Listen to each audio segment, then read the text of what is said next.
young CEOs and young professionals. Gen Zs, we are young. Gen Zs, we have the energy. Gen Zs, we want to see all that energy portraying here. And there is something that I came across recently, that Rwanda is populated by 70% of the population is young people under 35. Now imagine that whole population, like 80% is room. So we want to see the energy, we want to see happy faces, we want to see people that are, warm. So it's a great honor for us to be here and to see you. Thank you so much for making it on time. We are honored to have all the people in the room. Just in case you hear us saying Gen Zs, it's not excluding anyone. We are honored to be with you, and we are greatly happy to have people that are supportive, the supporting system from the sponsors, the people who are going to inspire us, that we are going to be collaborating with. So it's about to be a great forum. Yes, I want to ask them something. I want to ask the people in the congregation, do you know someone who is sitting next to you? Maybe their name, maybe who they are? Really? If I make you stand up, are you going to tell me the person sitting next to you? Yes. I do that? Yes. I try. Sabine, you cannot trust them, please. I cannot. Yeah. I cannot. Go this way, I will go this way. Let's surprise them. Should we ask you? Yes. Do you know someone sitting next to you? I have or you someone. Just ask? No, free that they are cheating. Okay, what's the name of her? I just come line now. You see, they are all going to be making excuses. No, Frida, you know what they did? They just asked them their names. I can see them doing it. But we don't want you to just know the names. We want you to know where those people came from, the companies they are representing, the schools they are representing. High schoolers, you're in the room, where are you?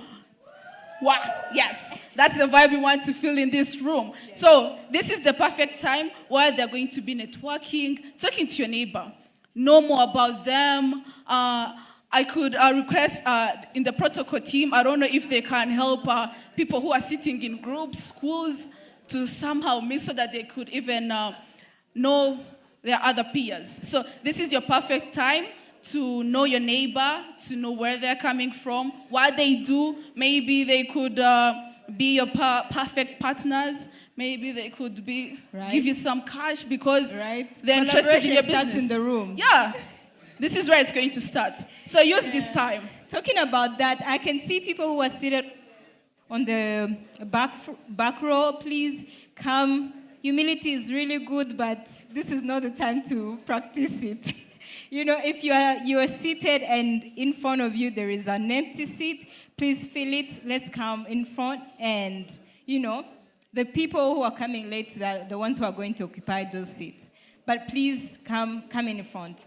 The students over there, I can see the guy from the red shirt. Please come in front on the second seat at least.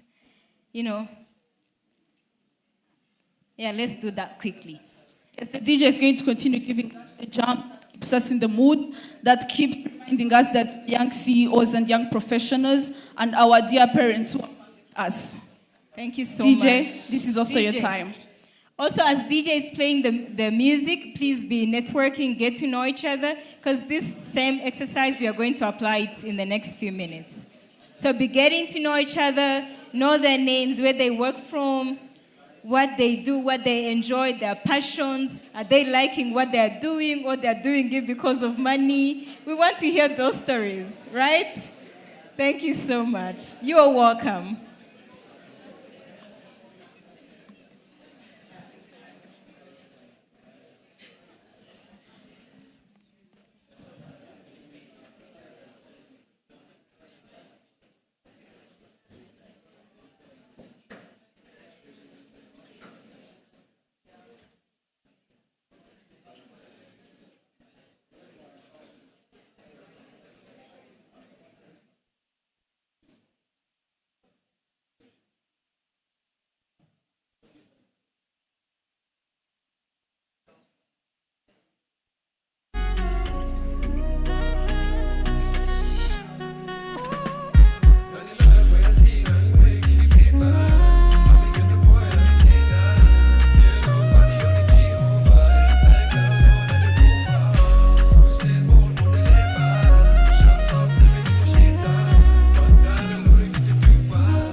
can see networking is working.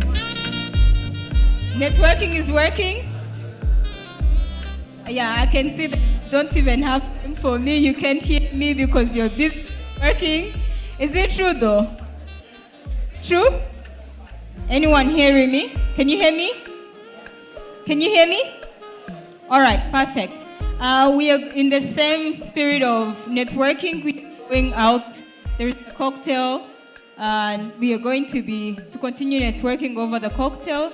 And as you exit outside, you get to receive the vouchers. Please continue to network. We'll come back in the room shortly, and then we can officially start our forum. Is that okay? Okay, now we can start. Everyone going. We can start going.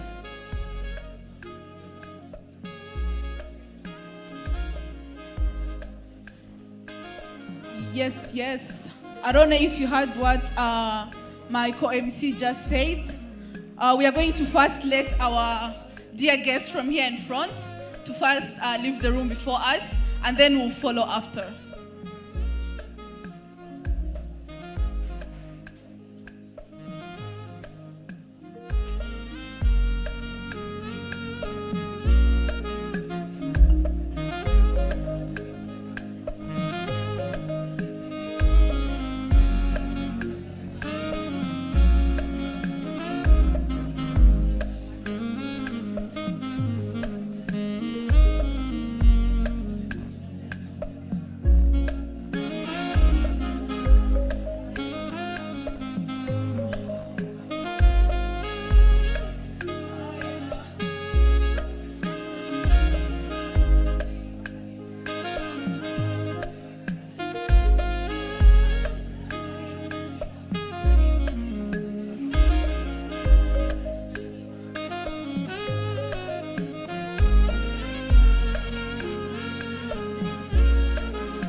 Hello. I don't know if you really heard us very well. I told you that there is a whole buffet waiting for you outside. But I don't see people standing up to go to the buffet. Come on, yes. Let's go get our refreshments, and then we'll turn back from having our refreshments after. See ya then.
Just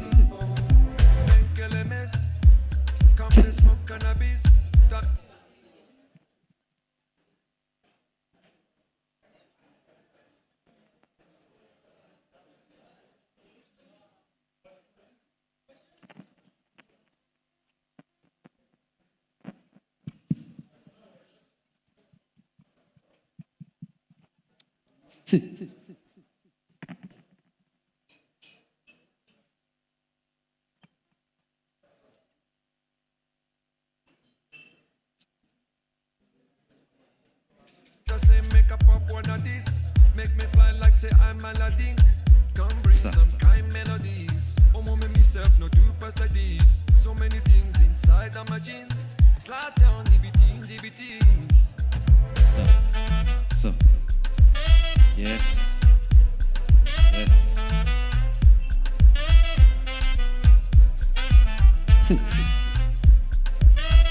Yes. Yes. Yes. Yes. Yes.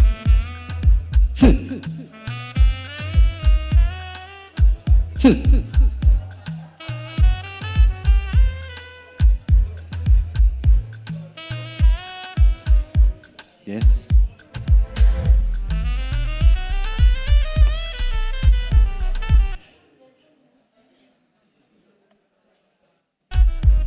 Yes. Sawa. Yes.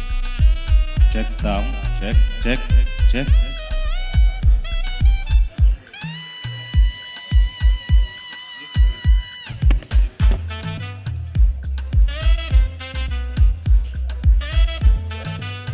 Check sound. Yes.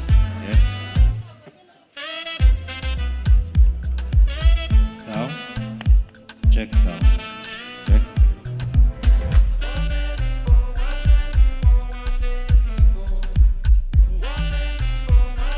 Sound.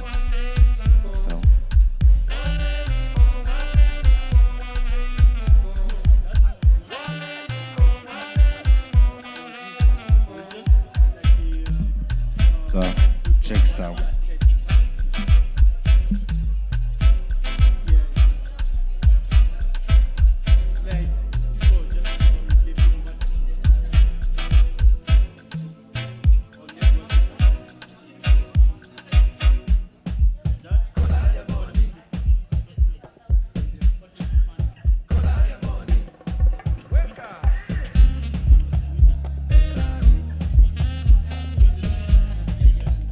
Wake up.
Good evening.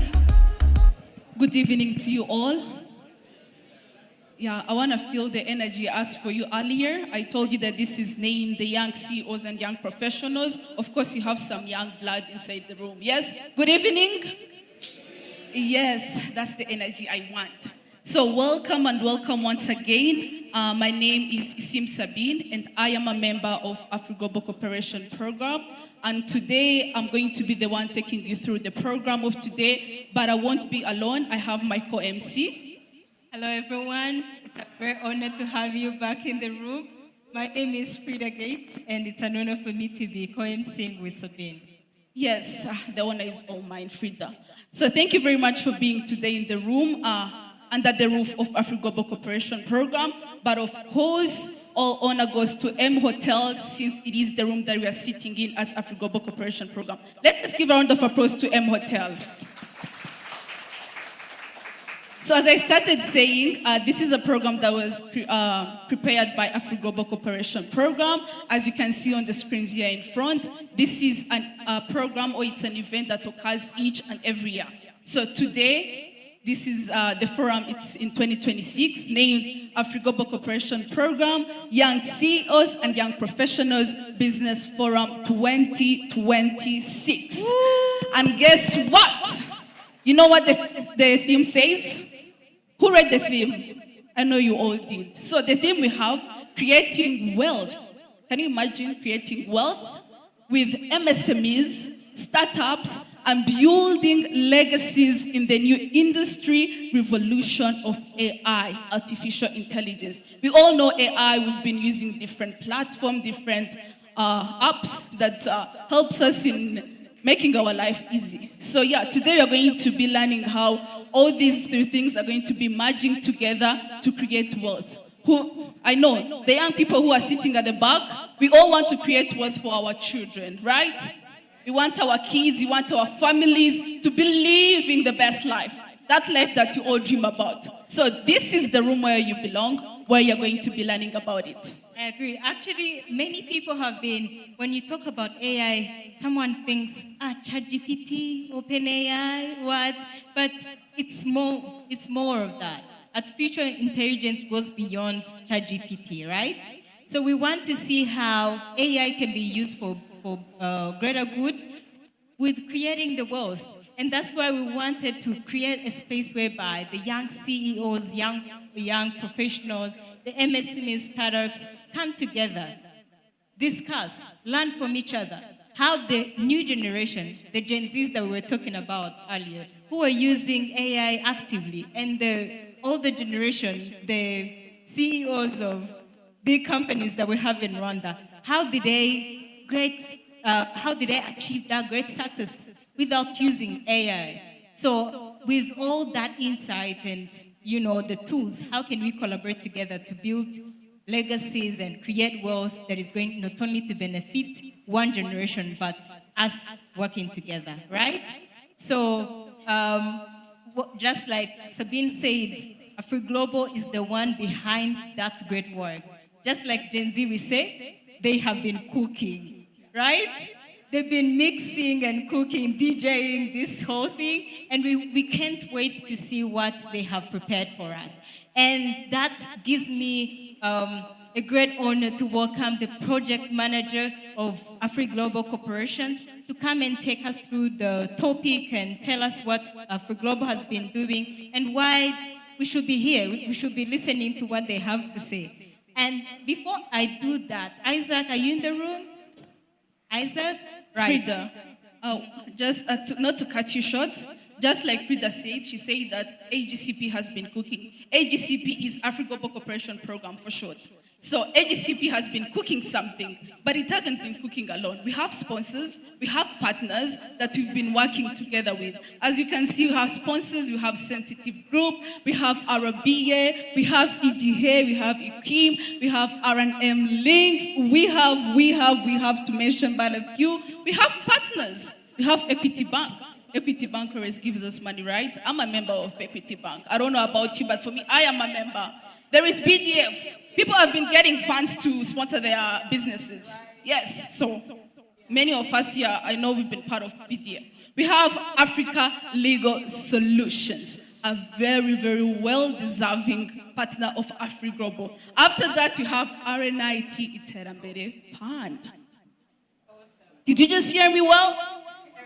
RNIT, yes, that one. And after you have Rwanda Bar Association.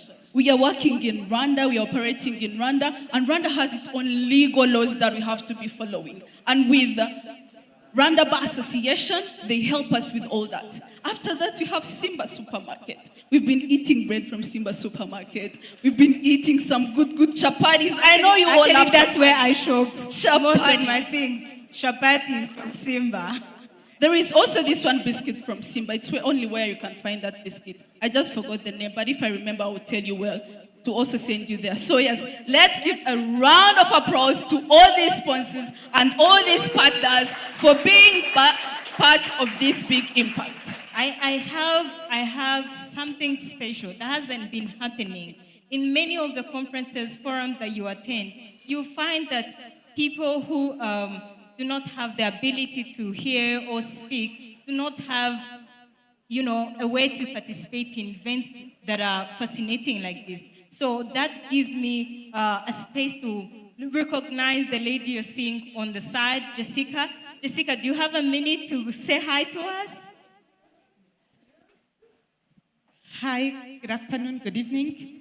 I'm Dorcas, I'm not Jessica, but it's a beautiful name, yeah. So I am Dorcas Nashimye, I am a sign language interpreter, and I'm happy to be here with you. We have 4 colleagues who are deaf attending with you. Thank you. All right, Thank you very much. Dorcas is going to be helping us interpret, so it's a great thing that she's doing, and right after, I think it's a great time for us to have the project manager of AGCP. Yes, Isaac, the floor is yours. As he's stepping forward, let's give him a round of applause.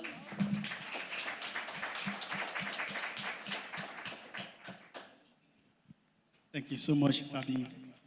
Thank you, Fred. Hello to everyone.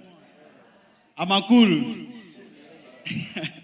Thank you very much. My name is Isaac M. Supu. I am privileged to be here serving as the project manager for Afri-Global Cooperation Program. Today we want to say welcome and thank you for being here. So I'm going to be here to run you through the past activities. It is important for you to know that this is the second edition of the Young CEO in Business Forum. So the first edition was held in January of last year, 2025, and this is the second edition. And we hope that this doesn't stop today, or it doesn't stop anytime soon, because the future generation needs this. I believe you all believe that, right?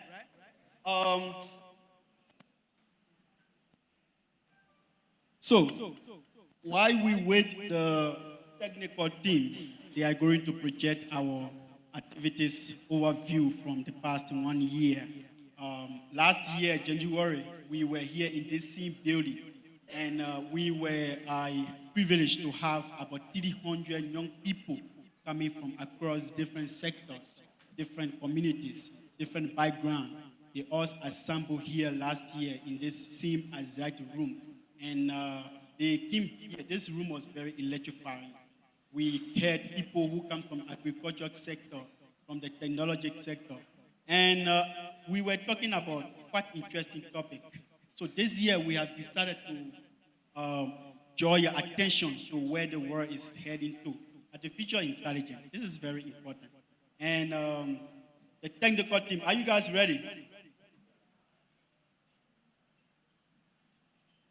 Okay, so while they are preparing, I will just run you through the presentation.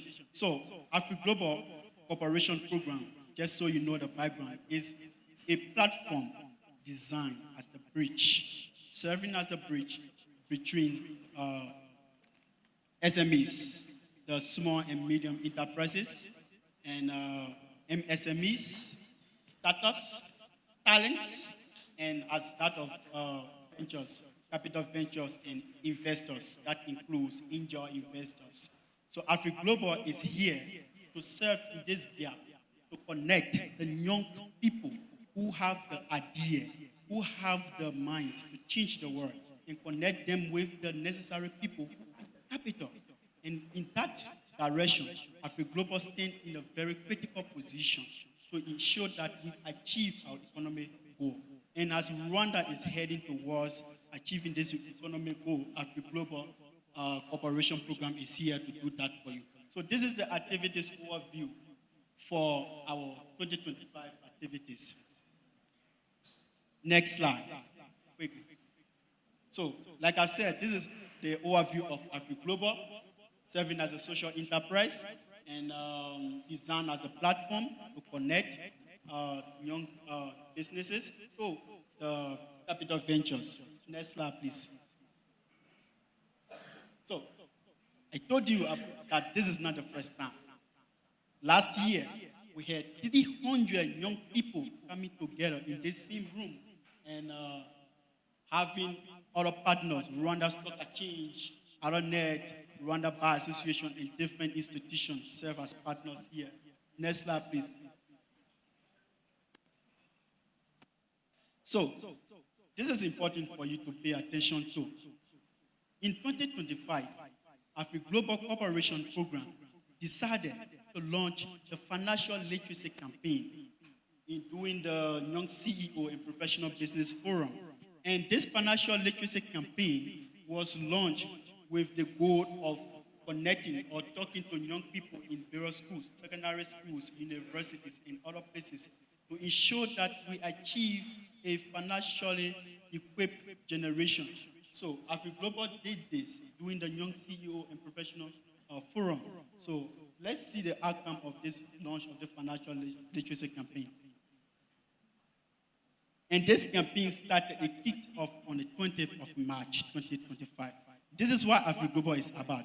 We just don't speak, but we hit the ground running. So as soon as this program was launched in March, this program got kick-started. And as you can see, these are activities from Kigali College. So next slide, please. As you go, you are going to see the activities from the various colleges around, from different polytechnic institutions, from universities, from high schools that Afri-Global have visited in the next 1 year. Keep going, please. Thank you. So this campaign was also launched on Nigoma College, as you can see here. So that is the pictorial evidence from Mozambique College as well, from Afri-Global Cooperation Program. It is important for you to also note that Afri-Global Cooperation Program did this in partnership with RDB and other institutions that were very instrumental to achieving this goal. Next, please. AGCB joined the financial literacy campaign in collaboration with the Rwanda Development Board and RICA at Auka campus. It's a university. Do we have students from Auka? We have students from Auka. Thank you for coming. Next, please. In June 2025, Afri-Global Cooperation Program, we believe in partnership. We believe that to achieve this financial literacy goal, entrepreneurship goal, is important that we work with other people. And this is why we are to collaborate with the Rwanda Bar Association and as well as institutions from Uganda. Next slide, please. So, at Afri-Global Cooperation Program, we just do not have a financial literacy campaign. We also have mentorship for young people who are in secondary schools. These young people deserve the platform to learn about financial literacy, entrepreneurship, and other activities that will lead them to achieving a financially sustainable future. So because of that, we organize a regular session for these young people in the various schools, bring them at our office, bring people who can mentor them, talk to them, so they see themselves in these people, they see their stories. So this is part of our activities as well, and it was done on the 21st. And as you can see, this is the president of the Rwanda Bar Association. He has taken his time to talk to these young people, always coming around, including other dignitaries as well. So, while we do this, Afri-Global is also focused on going out of Africa. We say Afri-Global. That is Africa and global. So we want to connect Africa and the world alike to see that how other SMEs and MSMEs in different countries, in different continents are also doing this. So because of that, our CEO, Mr. Shiaka, also took the time. He was invited at this event, the Leadership Excellence Summit in New Delhi, India, and it was a great honor there. So we have these are our interesting, very supportive interns. It is also important for you to know that Afri-Global Cooperation Program just do not do financial literacy or mentorship. We also have intern program. We bring young people. We want to bridge the gap between skills and unskilled people. Young people graduate from colleges and do not have jobs. Sometimes they are often asked, give 5 years of experience, 10 years of experience. How do they get these experiences? What we do to help in that gap is to bring them and give them mentorship, give them internship. Because while working as an intern, you get to have necessary professional experience. And when you have that professional experience, then we can be able to link you or also recommend you to our partner institution for job opportunities. So this is a job readiness program that we run at Afri-Global Cooperation Program. So these are our interns that were being certificated. I think Afri-Global need a hand of applause for that. Thank you very much. Next slide, please. So, as part of our financial literacy campaign, we also do not just go to colleges, we go to secondary schools. This is the Katarama Secondary School there in Ichikiro. So, we had this amazing time in October 2025. Next slide. And this is very key to us. This is not just a picture. This is a success story. There's a testimony that we have decided to highlight to inspire those secondary school students back there, to inspire other young people back there, to know that yes, it is not just the issue about saving.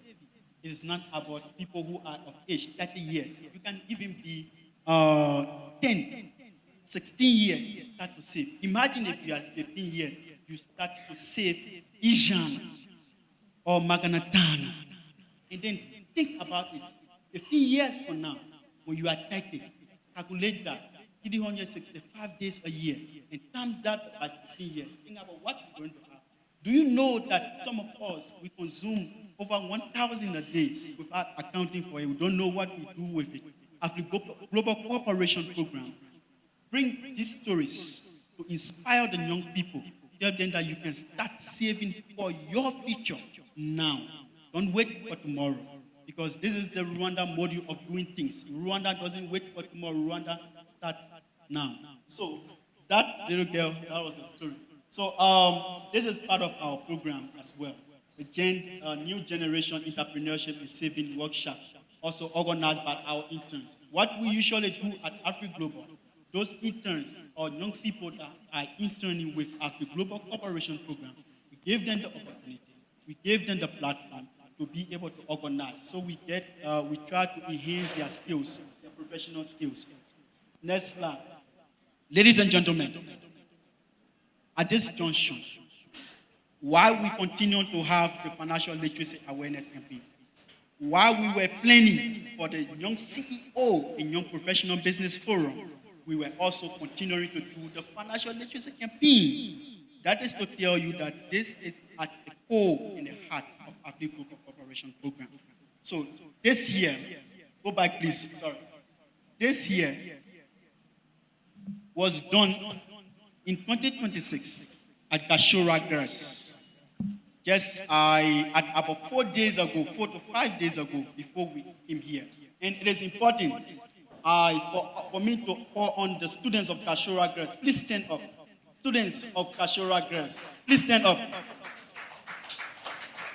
These students, thank you. Thank you. You can have your seat. Thank you for coming. And thank you to the head of school as well. These students are also beneficiaries of the financial literacy campaign. And it is also important for you to know that this is a nationwide campaign. And we are not going to leave any school untouched. Every high school, every university, every technical school, every community is going to hear about the message of financial literacy, entrepreneurship, youth empowerment.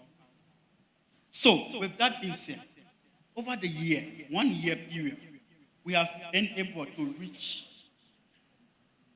a lot of people, and through our financial literacy campaign, through radio, through the different initiatives, Afri-Global Cooperation Program is pleased to submit to you this year edition, the second edition of the Young CEO and Young Professional Business Forum. You people are all welcome. You are very much welcome here. Thank you so much for coming. May God bless you all.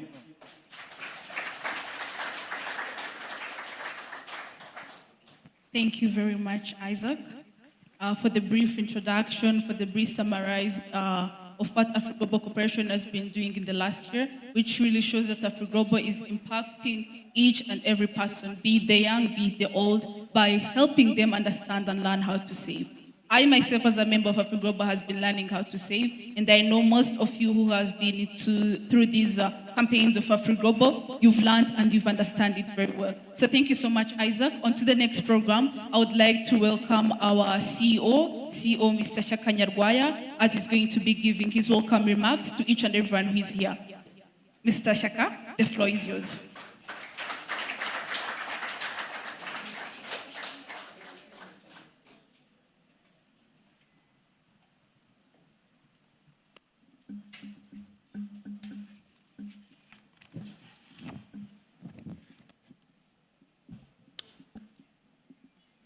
Good evening to you all.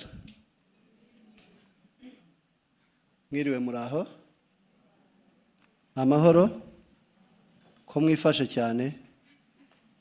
Murelaxing mugakeya. It's a great pleasure to be here and to have you around. The guests of honor, the Permanent Secretary, Minister of Public Service, Honorable Kerema Kabiriki, who is here on behalf of the Minister of the Public Service. Thank you so much for honoring our invitation. The CEO of the PSF, Mr. Ruzibiza, thank you so much for honoring our invitation. We want to recognize Her Excellency, the Ambassador of Brazil, who is here, and the next few minutes she'll be delivering her remarks. Thank you so much for honoring our invitation. It's a great pleasure to have you. We want to recognize the Executive Director of EBCR, Ms. Sharon.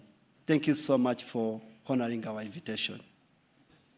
I think I need to ask these people at least to stand up and you see them, because I know the young people need to connect with these people. The permanent. Thank you so much. Thank you. Thank you. Thank you. Thank you. Thank you. Ladies and gentlemen, allow me also to recognize the CEO of Ilembo. When we talk about AI, this is the right man. Mr. Israel, can you stand up and wave for these people? Thank you for honoring our invitation. We want to recognize Ms. Wurabyo Penny, our guest speaker this evening. Penny, can I see you and also the other people see you? You smile for them. Thank you so much. We have other guests who is around. I want to recognize you all.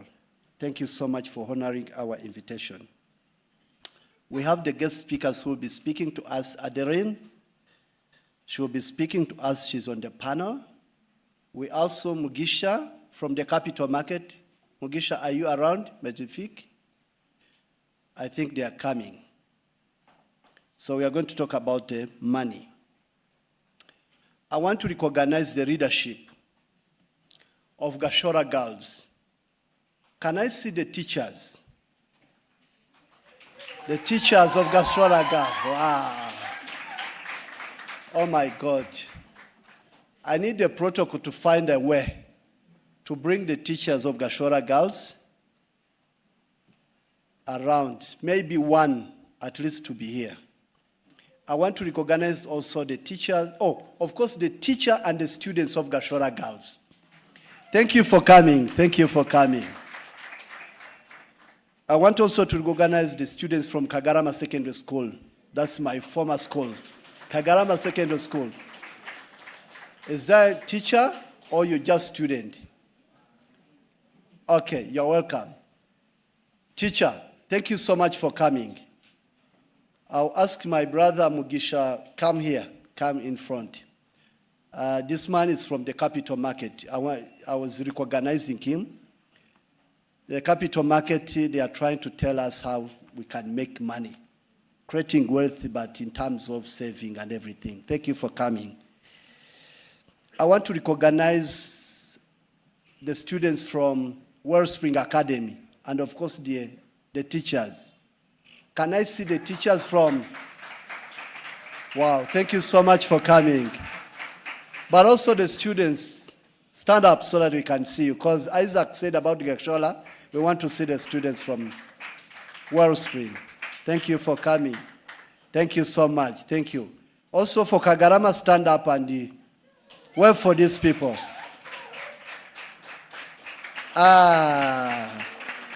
Those are the future billionaires, so we need to empower them now. We have trust in them. But also Gashora, also the students stand up and say hi to these people.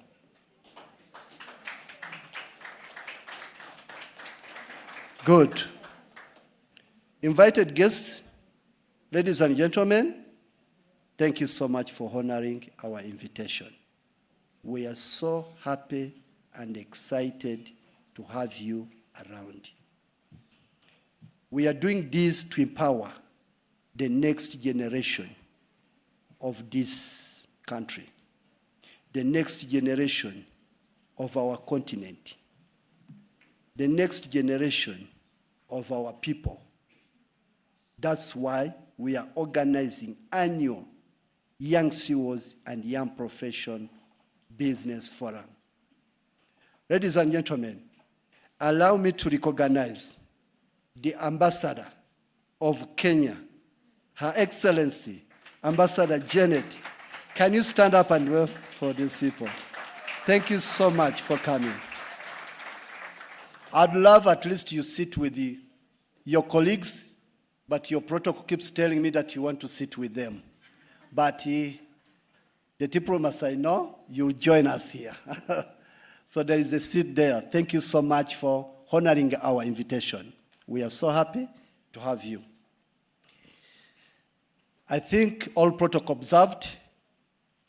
If I didn't mention your name, make sure you're on my heart. So just take my heart and don't worry. We'll find a way.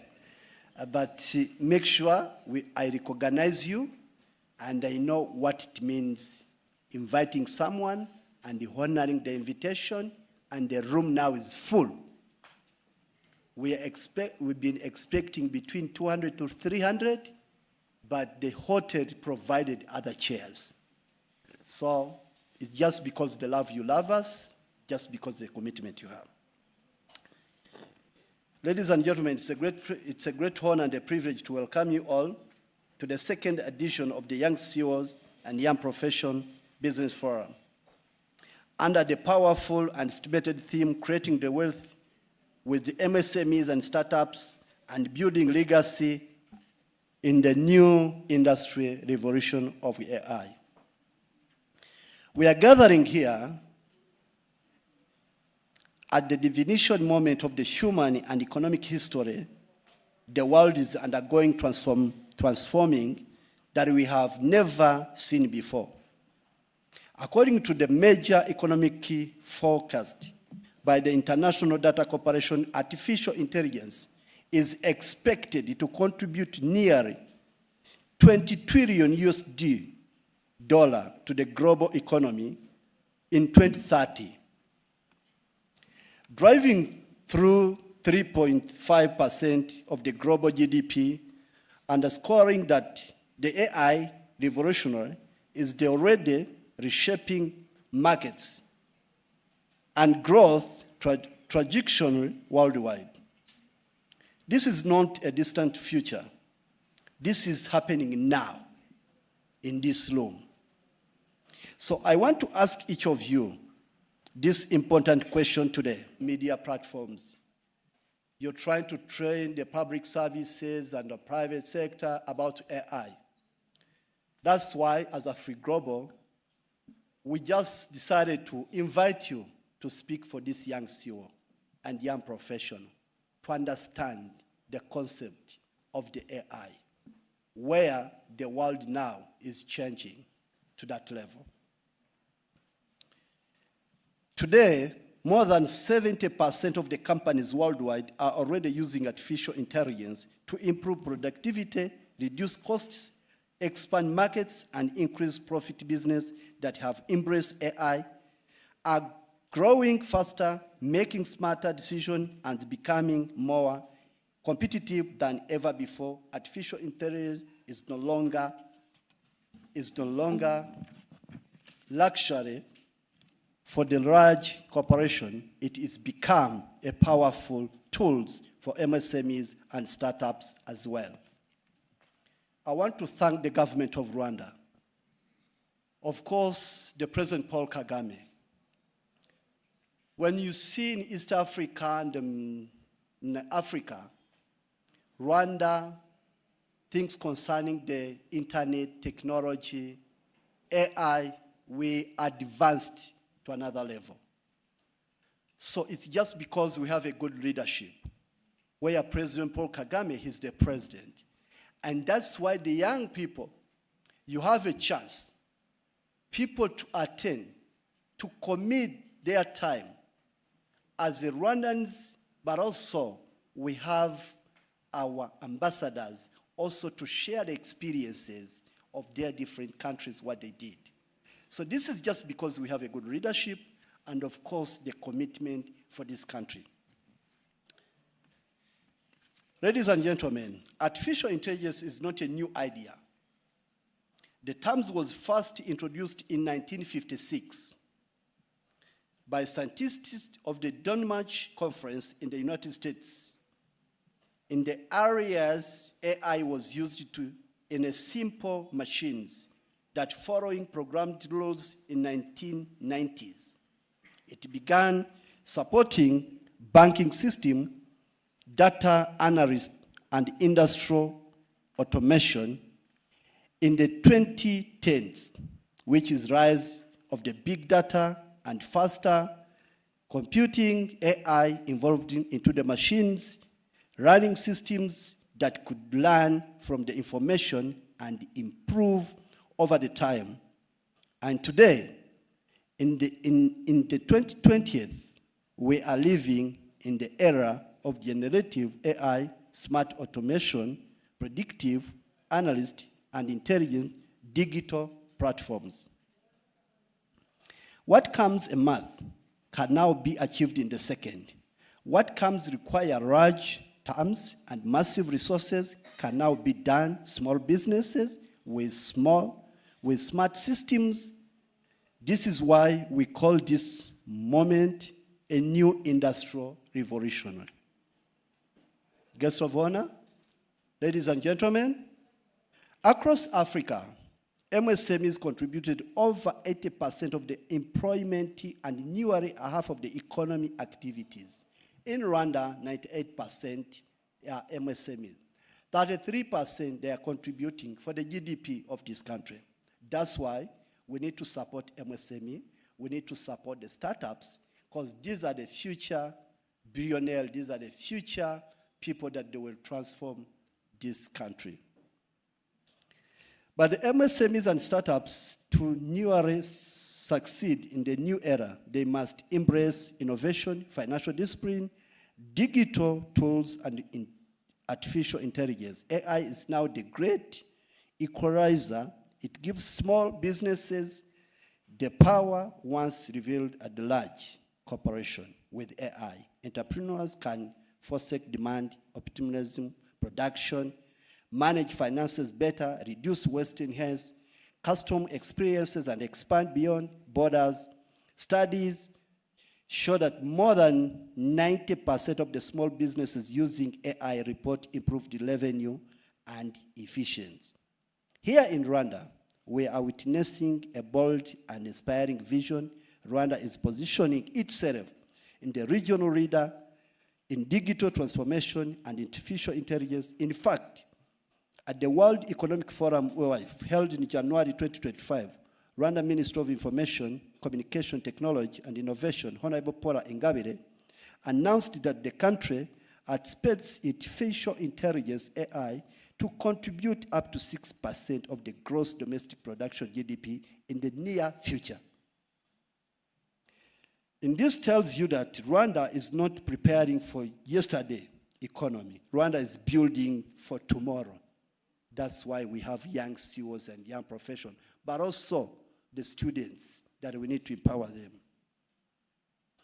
And MSMEs and startups are the heart of this future. However, technology alone does not create sustainable wealth. True prosperity is built on knowledge and skills. Financial literacy, ethics, leadership, accountability, and responsible innovation. Innovation without discipline creates risk, but innovation guided by the financial intelligence creates lasting impact. This is the foundation upon which Afri-Global Cooperation Program stands. The AGCP is our mission to transform lives of providing skills, financial empowerment, and access to the opportunity. We bridge the gap between the young entrepreneurs and innovators, between innovation and capital, between ambition, sustainable growth. We promote financial literacy, saving culture, entrepreneurship, development, MSME, support AI literacy, and strategic partnership in the driving inclusive economy progress. A legacy is built wealth creates opportunity. For the other strengthening community, empowers the next generation and contributes to the national development legacy is a wealth that lasts beyond one lifetime. This forum is about shaping leaders who will not only build successful business, but also build strong economy and legacy for generations to come. To every young CEOs and young profession here today, you are the only leaders tomorrow. The leaders of today, you are the leaders of the future of Africa, the future of Rwanda economy in your hands. Embrace technology, master financial literacy, build entrepreneurship that solve real problems, build businesses that scale, build legacies that endure. Let us not fear the AI that is going to take our job. I know someone will explain better than me. AI revolution, let us read it, let us use it, create wealth and uplift community and to perform Africa. Afri-Global Cooperation Program, we believe that even financial intelligence meets innovation and artificial intelligence, transformation becomes inevitable. Together with cooperation, vision holds leadership, we can unlock the full potential of the MSMEs and startups across Rwanda and Africa. Together we can create wealth with a purpose.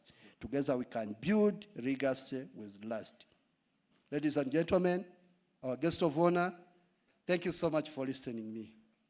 That was a long speech, or it's just short, depending for someone who is leading the speech.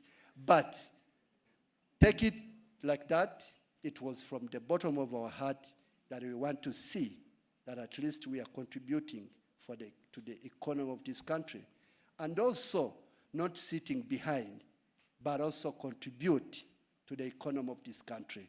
Working hand in hand, the private sector, the civil society, the government, so that we can achieve Vision 2050, the upper income, and 2035, the middle income, also the NS2, National Strategic Transformation, where at least all Rwandans will have, for 2035, $4,037. And 2050, each Rwandan will have $12,400. So we need to empower the next generation now. We won't wait for 2035 or 2040. We are starting today. We started yesterday. We are going to continue for the future. Ladies and gentlemen, Her Excellencies, the Ambassador of Brazil, Ambassador of Kenya, thank you for honoring our invitation. We are expecting a lot from you. Your insights, we believe that we are going to learn a lot. Thank you so much for this time. Thank you for trusting me. We work as a team. Maybe I'll get time to introduce the team we work together in Afri-Global. I want also to thank our sponsor, but the MC will help us to thank our sponsor. They did a great work to make these things happen. Thank you so much. It's a privilege. Once again, I want to welcome the CEO of the PSF to give his remarks. Mr. CEO, I want to say thank you so much for coming. Thank you so much. Thank you. Thank you.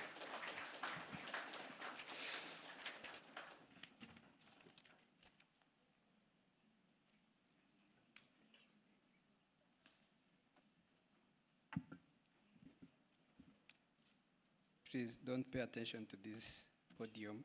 It's making a giant for no reason.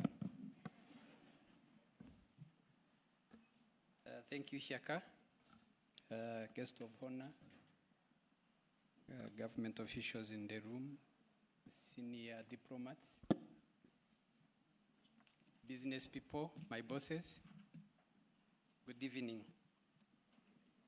It's not easy to speak after Shaka because when Shaka invites you, you have two options. You either come or he will come for you. But if I had known you have all these dignitaries in the room, I should have waited for you. Then I would say you are all covered and you have everyone in the room. Otherwise, I'll be duplicating. Shaka has said a lot, and I concur. That's what the lawyers say. When they don't have anything variable, they say, I concur. That is the easy way of detecting which lawyer is lazy.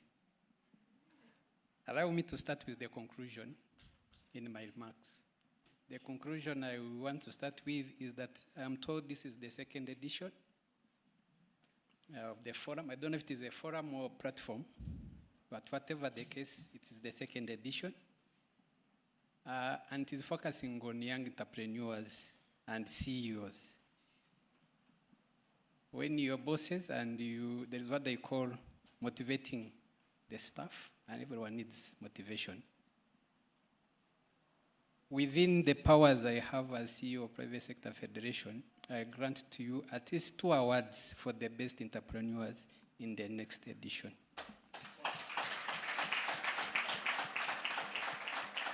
If you decide to award more than 3 categories, I'm not covered there. At least I will cover for 2 categories. Back to the main few words I would want to pass to the audience. I thank you, Shaka, and your team, first for being inclusive when you are selecting your audience. I have seen you have young people still in school. That means you are preparing them for the next level of entrepreneurship. If you compare at least with my age and life I went through, the career guidance we used to get was preparing you to be a white-collar job officer. We would get a senior government officer to come and tell you how best to serve the government. Since I'm a lawyer, I would get someone from the Ministry of Justice, the Office of Attorney General. And then they will tell you, what do you want to be in the future? You want to be a lawyer. Then they say, this is how you handle government office files, either from PPP, that is Directorate of Public Prosecution, or state attorney. Basically, they will teach you how you're going to serve someone. From our parents' side, if you ever dared to sell a pen or a pencil or a bunch of banana, because we are coming from village, then that would be a sign of a failure. Meanwhile, today, that is a sign of being an entrepreneurial person. So basically, you're thinking business. So I'm happy Now you are taking away that old understanding. Basically, you're breaking the taboo. People have to start thinking business. Much as I know it is not that easy to start business. But I thank you for having all classes of people in the room. I have even seen people with disabilities. I think there's a saying, disability is not inability. So still you can achieve something even when you have some limitations. You have ladies, I don't want to say girls, you have ladies, you have gentlemen, and that takes me now to the core of what I want to say. Shaka has talked about AI. I had prepared my speech. This paper contains all my speech when they were talking about AI, so I had to fold it so that you think I'm reading from my phone, but actually I'm using the paper. So when you're talking about AI, you're talking about a human existing item that you are not going to interface with, but it has a big part in your life. Today you pay using mobile money. You apply everything using online platforms. That means instead of meeting people, you're going to meet invisible element, which is praying to your success or your failure. Luckily, you have started young. You are not like me. I used to have an advisor who was very sharp. So when he saw I'm going to be on their case, when he was doing for me the calendar, the flow of the event, he would do it on his end and stop sharing on my side so that we synchronize. And when I looked at my calendar, they would say I'm free. Then he would come towards the end, he says, you are going to miss an event. I said, but I don't see it on my calendar. Can I tell them you are not available? That was the easiest way of making his life simple. Can I say you're not going to be available? Because I couldn't synchronize their calendar myself. So until I had to call the IT guy and say, how do you synchronize the Outlook and my phone calendar so that I can go in and get it? So you are starting young and you know how to take advantage of AI. Sometimes even pronunciation becomes a difficult issue. So please start early and keep it up. The next one, know your potential. Nobody, all we are talking here is inspiring, giving you motivation, but it's you who knows your abilities. The potential you have, you can only know your abilities and potential to the maximum, to your best of knowledge. Stay with your potential. Don't allow distractors like me. You can't make it. I think you need, no. It's you who knows what you want, how you can do it, plan for it, aim for it. Yes, you will meet hurdles there and there, but stay focused. And I'm sure whether this artificial intelligence AI was developed by a human being. It wasn't a robotic generated. Now they are using robots to generate other applications, the softwares, but it's a human being. If they had dropped, then it would also drop. Lastly, so that I don't bore you, don't aim to achieve my success. My success is my success. Don't look at my level, don't look at my failures, and you think you have reached it. This hotel where it is staying, it used to be a plot. Allow me to use this example. There was a name, the Rwandans know it. Ichiovu. You get that definition. It was an area for poor people, if I may use. Today there is a 4-star hotel, Muchiovu. So who was Mukene? Was it the individual, the land? Who was the Umuchene? Don't be allowed to be defined as a poor person. Because ichichari Kiyovu, Chabachene. But there is a 5-star hotel, Muchiyovu, Chabachene. Meanwhile, there was to be a modern house, probably amongst the Kiyovu, Chabachene. Uwari uhari yabaga umukire mu bakene. Ntiwemere ko bagushyira mu gatebo k'abakene cyangwa k'abakire wumve ngo bageze mu bakire kandi hakiriyo. This is the 4 star hotel, aim for 8-star hotel, because that is how generation passes to the next generation in terms of success. Murakoze cyane. Happy New Year 2026.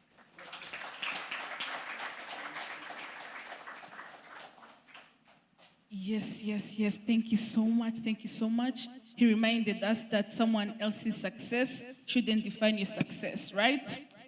Yes. So it doesn't mean that my success or my failures should portray how you think about success or being a failure, even though we are not supposed to be failures. So I thank you so much once again to the CEO of PSF, Freedom. We have one of the greatest companies or platforms here in Rwanda. I know you've ever tried to apply for something through the government system or anything you could be trying to apply for. Recently, my car number plate wasn't on. Come on, she said her what? Okay, continue. So I wanted to know if the police has given me fines. So I had to use Irembo for me to, to know what has been happening on the road.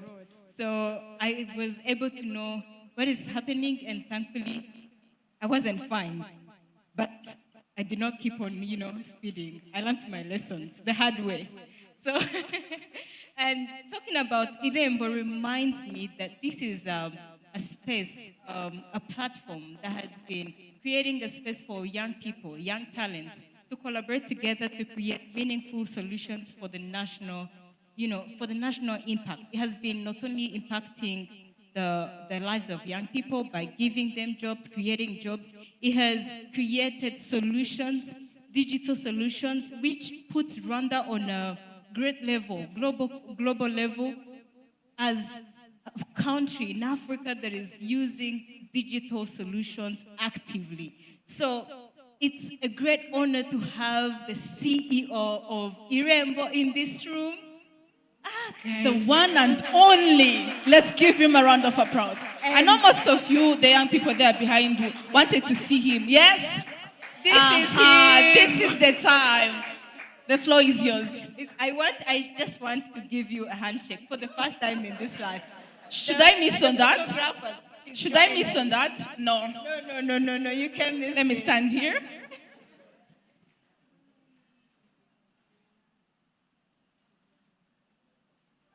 Yes, so much. the opportunity came and you grabbed it. The stage is yours. Oh, okay. I think that stage is a bit intimidating. And I saw when everyone stands there, their voice goes down. So I want to be a bit closer. Thank you so much, CEO Chaka, PS Emma, CEO Stefan, Your Excellencies Ambassadors. It's a great honor to be able to be here. And thank you for organizing this. Congratulations on doing this for a second time. This is the kind of forum that I love to be in, and I've always been seeking how can we bring young CEOs, young business leaders, young entrepreneurs, whether you are a founder of your own company, whether you are a manager, CEO, how can we come together and just talk about our own thing? They always say it's lonely at the top.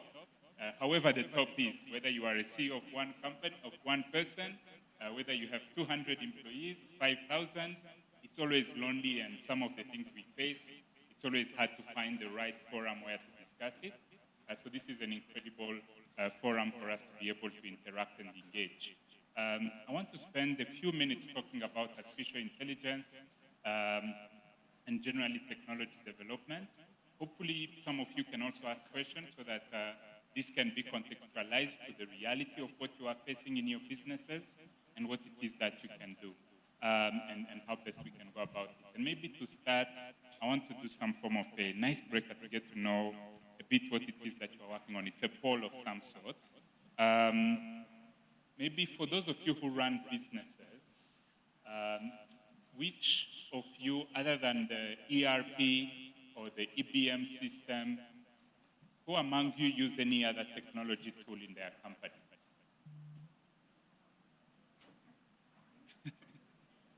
So, all of you run businesses without technology. Do you use an ERP system, an enterprise resource planning? Who has something to do inventory management, if you run a inventory process management, if you do manufacturing. Who has an EBM system at least for invoicing? The authorities are here. Please, all of you have to raise your hand. You know? But essentially, I want to be able to understand, and there is a differentiating factor if you run a business in terms of how much more you can do with technology, with your business, and how much far you can go, and what it is that you are incapable of doing. And it's very, very evident in the kind of things that we do. And I'll probably give some examples on our reality at Irembo. Irembo is about 200 people. It's a very large company by Rwanda standard. However, if you come to where we work, to how we work, we tend to operate with much, much more efficiency compared to companies of our size outside of Irembo, whether it's in banking, telco, or even other types of businesses. The kind of productivity that we have, the kind of revenue that we generate. Irembo is a private company. It's owned partly by government, and we have other external shareholders. And so we operate with the same kind of incentives as any other business has to have, whether it's growth, whether it's profitability, and we have to issue dividends back to our shareholders at the end of every fiscal year. And so that's kind of what we have tried to do. We build technology, that's the core of our work, but we also use technology to be incredibly productive, incredibly effective, run very good processes, communicate very fast. I don't need to be in thousands of meetings, be on top of what's happening, but I'm totally on top of everything that's happening across the entire organization. I like to say that the job of a business leader is 4 simple things. You have to grow revenue, that's on your top line. It's really all that you have to do. And then you have 3 things to manage your costs. Most of the people manage costs in a way that can be seen. I always have these tendencies where people want to just cut. But essentially, you have to invest smartly. If you have a dollar of operation, if you make 100 francs in revenue, and you have a profit, gross profit goal of 50 of those, and you have to achieve a 20% profitability, which is normal in technology company and maybe different in other industries. Your goal is to invest smartly. How you choose, and you invest in 3 things. If you look well, you invest in people, you invest in tools, you invest in product or raw materials, and then you invest in vendors, suppliers who will help you do various things in the company. But you have to invest smartly. The second thing is you have to be able to do more with less. You know, the same money that you are using, you have to be able to scale what is the output of every operating cost that you are putting into your business every year. And then you have to cut costs vehemently. Cutting costs is usually the last thing. And artificial intelligence or any technology that you get to deploy in your business really has to come to apply to those 4 principles. Growing your revenue, investing smartly, doing more with less, and cutting costs vehemently. So that you are able to grow 20%, you are able to be net profitable 20%, and you are achieving what we call in technology the rule of 40 to show that you are a high growth company. And you can have what we call, in our parlance, 10 times valuation of your revenue to be able to be sold on the stock market or to a potential investor in a certain way. And so when you invest in different technology tools, that allows you to be able to move faster, to be more productive, and what it is that you can do. With artificial intelligence, and maybe if you look back at the history, we have had similar disruptions that have happened to many of our businesses. Almost all of us are being paid via electronic means, whether we like it or not, and most of our revenue is coming through bank transfer, mobile money, and so on. Very few of us are generating the majority of our revenue via cash. And that's when it started, and most of the businesses, it costs you 0.5% to acquire that revenue via mobile money, for example. And via bank, it's probably free, but you pay fees to your bank. But it tends to create this inertia of why do I have to get that money? And 5-10 years ago, you would go to a bank branch at 5 p.m. on Friday, and every business person is carrying a mal to the bank because they are coming to deposit cash. Today, you barely see that. You go to a bank right now, even if it's in the market, very few people are depositing the same amount of cash they were depositing 10, 15 years ago. Before the pandemic or around the pandemic, 5 or so years ago, a lot of people started doing business on WhatsApp. There is no physical space, no entity. They are just selling goods, selling produce, selling cake, selling food, selling anything, just using WhatsApp, Instagram, Facebook, and being able to reach scale, reach market, and build quite sustainable businesses. And then they will create a physical presence afterwards. They can use tools like Odoo, they can use tools like Shopify in some shape or form, but they're able to do business, and you get paid via mobile transfer and other places.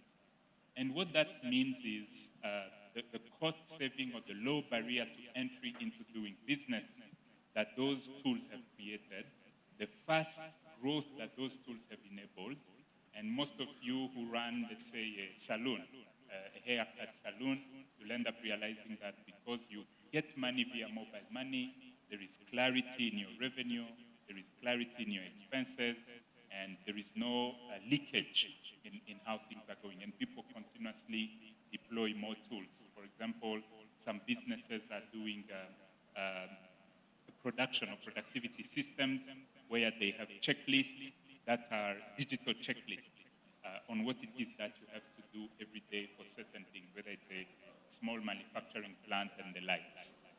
And now with artificial intelligence, it's really the next leap in that space. And it's the ability to be able to do way more, to be able to do way faster, and to be able to be competitive in the product base that you have and the product offering that you have. And I always like to look at it on productivity and product offering. That's the two areas where you can use artificial intelligence today, and I can give you some examples on how best you can think and go about that. And it really varies depending on the size of the business that you have. For us in technology, for example, on a personal level or even in the company, most people are using artificial intelligence to be personally more productive. At Irembo, everyone has access to Gemini, equivalent, similar to ChatGPT, similar to Claude. And that allows them to write letters faster, to write documents faster, to do coding much faster and more efficient. The students of Gashora, Rwanda Coding Academy, are probably using some form of AI coding tool to build an application in one night. And in the morning, they can put it on the cloud, run it, and if they want, they can start charging money in that sense. So there is a way that it's improving personal productivity in incredible ways. I always like to say, since AI launched in November 2022, or ChatGPT launched in November 2022, there is never any typo at Irembo, you know? And it was incredible because before, someone would send you a proposal and you are reading like, why did you choose this word? This was the wrong word. It wasn't corrected. You are doing typo filtering, you know? It's distracting you from understanding the content and the essence of what this person is writing. And you know English is not our first language, so there is always challenges with it in how we communicate. But after ChatGPT, typos disappeared. You know, now you could read someone's thinking much more clearly without judging them on the quality of their writing. And hopefully they also learn how to write certain words using certain words. There is the M dash and overfilling the internet and those kind of things and how to go about it. The second aspect is at Irembo, what we've done is we give everyone Gemini. They are able to create marketing tools. They are able to create documentation. They are able to do coding. They are able to do better interaction. They are able to do deeper research. For example, you can research the entire internet and get a nice 2 to 3 page summary about a particular challenge. It could be a product offering. It could be how to manage a difficult situation. Most of our staff at Irembo are very young. Our average age is 24, 25.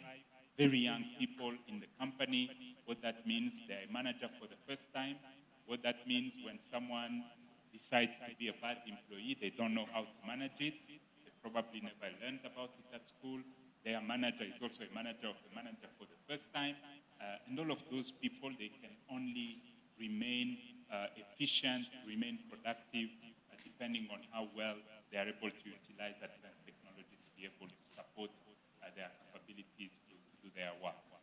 The second aspect is in products.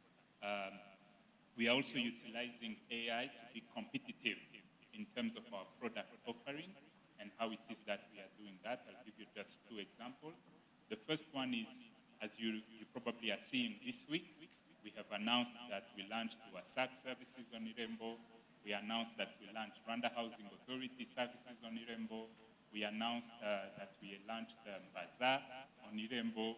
We are extremely productive in terms of the number of services we have to add on the platform. In the first 10 years of Irembo, we only added 100 services. Between Irembo turned 10 years last year, but from 2015 to 2020, we only added 100 services. In 2024, we added more than 120 services. In 2025 alone, we added more than 150 services. In 2026, we are continuously doubling, and that's by leveraging, for example, the ability to do certain things much faster than you could ever do. So one example we like to give is if I'm digitizing a service with a partner institution, let's say RDB or Rwanda FDA, and I see something, but someone else had done it 10 years ago or 5 years ago. It's written somewhere in minutes. If I don't go read those minutes, I will never have that insight. But if you are able to use AI to comb through all the knowledge that the organization has generated in form of minutes, in form of agenda, in form of reports, you are able to get quick insights with AI to tell you, for this kind of service, you have to do this. This is the experience we've had 5 years ago with a similar service, so you can solve the problem faster and move faster in digitizing. So that's some examples in which we are doing. Secondly, on Irembo, we have over 4,000 government officers who are approving. They are approving your birth certificate, marriage certificate, and so on and so forth. Each of those officers, they usually rely on a dashboard to see their performance. Most of them don't have the capacity to do downloading a CSV, do pivot table in Excel so that they can do proper analysis of their data. And now we are building AI tools to give them the capacity to query the data in natural language and doing so in Kinyarwanda, so that it's so easy for them to understand the relation between a particular service and another service and what that means for their work and intervention in a particular period and what it is that they can do about it. And most of you don't know this, but 2 years ago, Irembo acquired the assets of Babil Health, telemedicine, and we are going to be revamping that platform so that we can deliver digital medicine services in the future, and they will be AI first. Today, if you have a flu in Rwanda and you ask Google, the first answer that you will have is from Mayo Clinic. Mayo Clinic doesn't know that we live in Kigali, that the mountain is this, that this is the kind of, the motors are releasing fumes, it doesn't know that. So the advice it's giving you on managing your flu is not correct. But the Ministry of Health of Rwanda has a lot of guidelines, the Medical Council of Rwanda has a lot of guidelines, the nurses have a lot of guidelines. So we are collecting that into an AI tool, so you can query it in your natural language, Kinyarwanda, and then it can advise you with the local context and not with content from abroad that's at all not related to your reality and so on and so forth. So those are some of the things that we are doing in a technology company. And we know some other businesses that are doing incredible stuff with what we call, for example, voice AI, in being able to help businesses, in being able to help their customers reach certain milestones and what it is that they can do. There is an enormous amount of ideas that they can do. Now, back to really, the challenge is always, how do you not make this a vanity in my business? Because for us as well, we don't like to do AI so it becomes a headline. We don't like to do it so that it's just good for show. It has to deliver tangible business results. And for me, those tangible business results is the ones I started with. It has to increase revenue. And that means there has to be a real value that someone is going to buy a particular value add that your AI product is bringing or that your AI is able to deliver for you. It has to be a smarter use of your cash flow, a smarter use of your money that you generate from your revenue, and allow you to do much more with less money, but also allow you to cut costs and productivity elsewhere so that you can improve how fast you can do. There is always a big question on what about job displacement? What about being obliterated out of the business, you know? Sometimes it's not just about job displacement, it's your business disappearing because someone else is doing amazing. I was listening to a podcast around marketing firms, you know, that rely, if you own a marketing firm, you mostly rely on being creative and so on. But you can create a jingle with AI, you can create a poster with AI, you can create a campaign framework with AI. So why do you need the marketing firm in the first place? So it's really about how do you figure out the right ways to remain competitive. Just like how today you cannot run a business without a Google Map link, you cannot run a business without a WhatsApp phone number, and you cannot run a business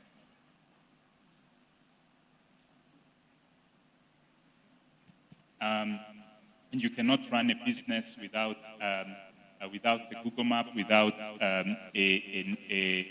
without at all having. Now I can hear myself. Sorry if those of you who are behind couldn't hear me. This is much more appreciated from the technical team. And so what that allows yourself to do is to be able to create tangible and practical value in what it is that we can do. That's why, for example, we don't yet have a chatbot, although we just launched the chatbot last year on our platform so that it can help you track your traffic fine like she does, or be able to answer or guide you on how to apply. But it's so that we can be able to create tangible value in business. I'll stop there. Hopefully this was helpful. This is what we can do. I can give you tools and ideas that you can use, but it really varies. Maybe your first task is to ask ChatGPT what is the right suite of tools I can use in people, performance, planning, to be able, the 4 P's of productivity systems that you use so that I can be efficient. Maybe you will get the right one for you. If the MCs are low, I can take 1 or 2 questions. Unfortunately, I'll also excuse myself. I have a similar engagement right after I finish speaking, so you'll see me dashing out. And so I'm happy to take 1 or 2 questions if the time allows. Please do. Yeah. Any questions in the room? The students back there have questions. The If people you from can, behind. stand up and project your voice, or someone can give you a mic. I'll run.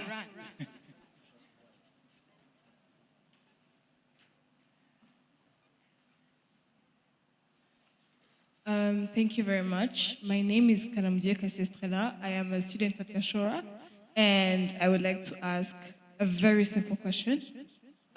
So you've been encouraging us to use AI to help us in our businesses, our studies, and everything else. But I have a question. So these few years, AI has not been the problem, rather how people are reacting to AI. So I have a question. How are you going to make sure that AI still makes work easier for people, but does not create a sense of over-dependency? Like, for example, we're asking the AI right now, help me plan this project, the 4 P's of productivity and stuff like that. How don't we go to the point where we're asking the AI to give us a project, to keep that nature and culture of being innovative and creative in people without being over-dependent on AI? Because I feel like that's one of the major issues we're going to be facing in the future. Thank you very much. Thank you so much. I'll take Three Any other questions, question? and I answer them at the same time. Oh, thank you very much. I am James Nyamuru from RP Tumba. So I'm so very excited to be here with you. I have a suggestion to you. It's my dream when I was young. I was really want to be a software developer who can create a strong system which can be used for many peoples around the country, even if around the world. Now here, I'm so very excited, and I'm kindly to ask you, it's like a suggestion. I just want to need you, if it is possible. If it is possible, I would like to ask you if you can give me any internship, because on this coming.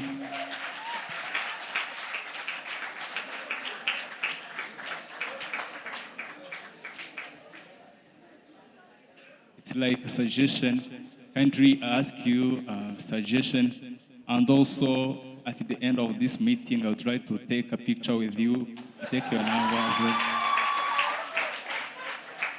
Thank you very much. I will be happy if you accept my suggestion. Thank you so much. Thank you so much, everyone. The question. Sure, maybe one Do we more have question? any other question in the room? All right. I think it's only one question. Due to time, we'll be rushing, and he will answer the questions. Thank you. Hello, everyone. My name is Bahali Ruth, and I am an artist entrepreneur. And my question, since we're all young leaders and business, oriented people, I would like to ask you, what is that one significant mistake that you made in the past that actually helped you be a good leader you are today? Thank you so much. Thank you. The people at this table have a question, and I will allow the interpreter to interpret it, and then you answer them all together. Sure, Thank you. sure. Yeah.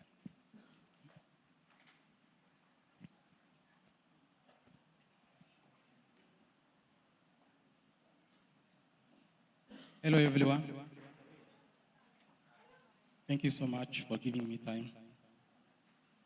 My name is Bob. In sign language, do like that. I think you see how my name is signed. So first of all, I work in the bank. The bank,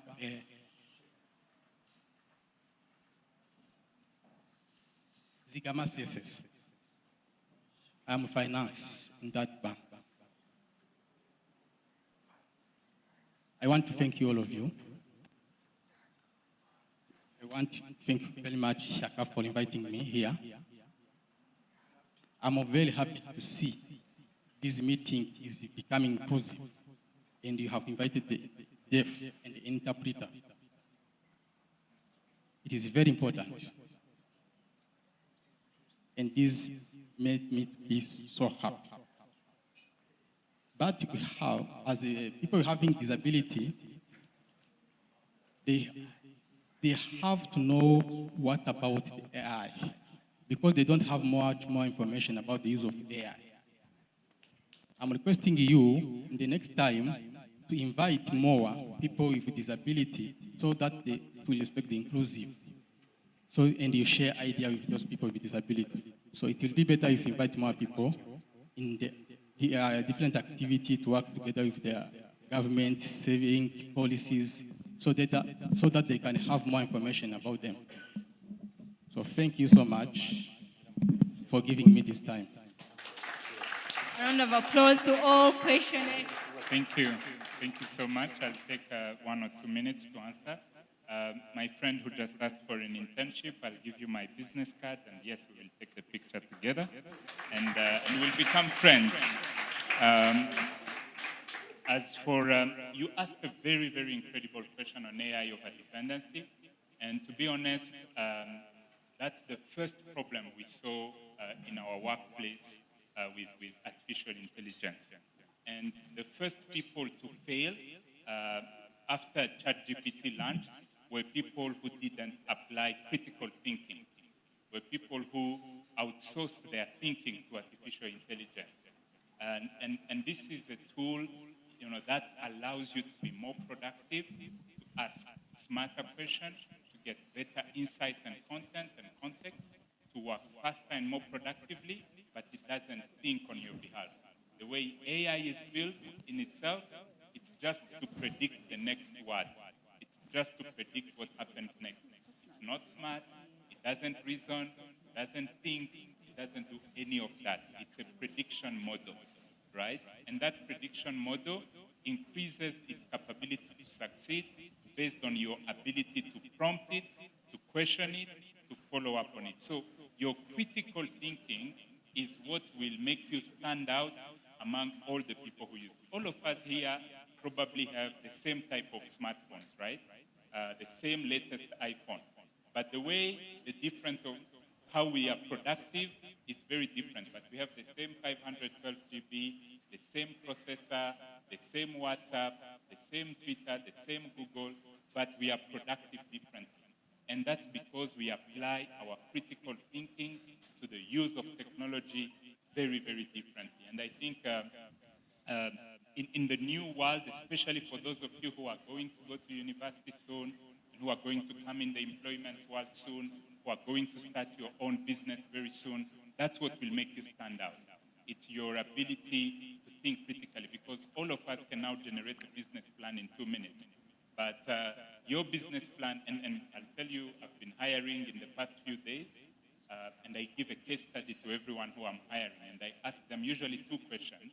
One question is on your opinion about the topic, regardless of where you work. And then the second question is usually about that now on the job you are applying for. And what you see, everyone answers the same way. The answers are totally the same. So they all copy-pasted our case study, put it in an AI chatbot. But the difference becomes on who asked a better prompt to the AI. Because we write the disclaimer.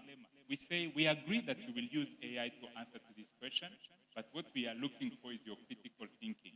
May the AI help you write clear, succinctly, sharp things, but your critical thinking is what matters. So I totally agree with you in terms of overdependency and the likes. And it's really not even overdependency, it's really a poor application of critical thinking across the board in being able to do so. And that's what will make some stand out and others not so much. I think the mistake, maybe let me close with that and speak on AI for people with disability. As CEO Shaka said, AI is the great equalizer in some shape or form. Technology has always been. When the iPhone came, you can do dictation. When the iPhone came, you can use it if you are blind. On Irembo, for example, we have a scoring mechanism on our platform on how accessible our platform is on the website, because the designer will design a title, and then they will put the title in heading 3. Then they design a small title. They put that small title in heading 5. If someone is blind and they are navigating the website with a screen reader, they get confused because they are like heading 3, service z'umuryango. Then heading 5, like, what's going on? They are unable to navigate the website. So we score ourselves on our ability to build a platform that is friendly for people with disability. The mobile app is much better. On the web app, we still have a way to go. But what that shows you is how do you make our products, our systems be much, much more accessible for all. And artificial intelligence is now a way to score very fast. When you are coding and you build this, what we call product development principles, because the product manager will not always remember, or the software engineer will not always remember the principles of inclusivity in how we build every single thing. And sometimes someone has to be an auditor of that. And when you are auditing, it means someone has already suffered. So how do you do that from the get-go in terms of how you build? And that's something we do very intentionally. And I totally agree that there is a greater conversation to have around how do we build for people with disability, and how do we build so that they experience the world the same way like anyone else. And that is a tremendous opportunity that we have. You can think of architects building buildings so that they can know ahead of time, and it's not a last-minute fix that they have to do because it's required by law. But if they are building a building and they feed it into an AI, it can already tell them how to make it very accessible for everyone, and so on and so forth.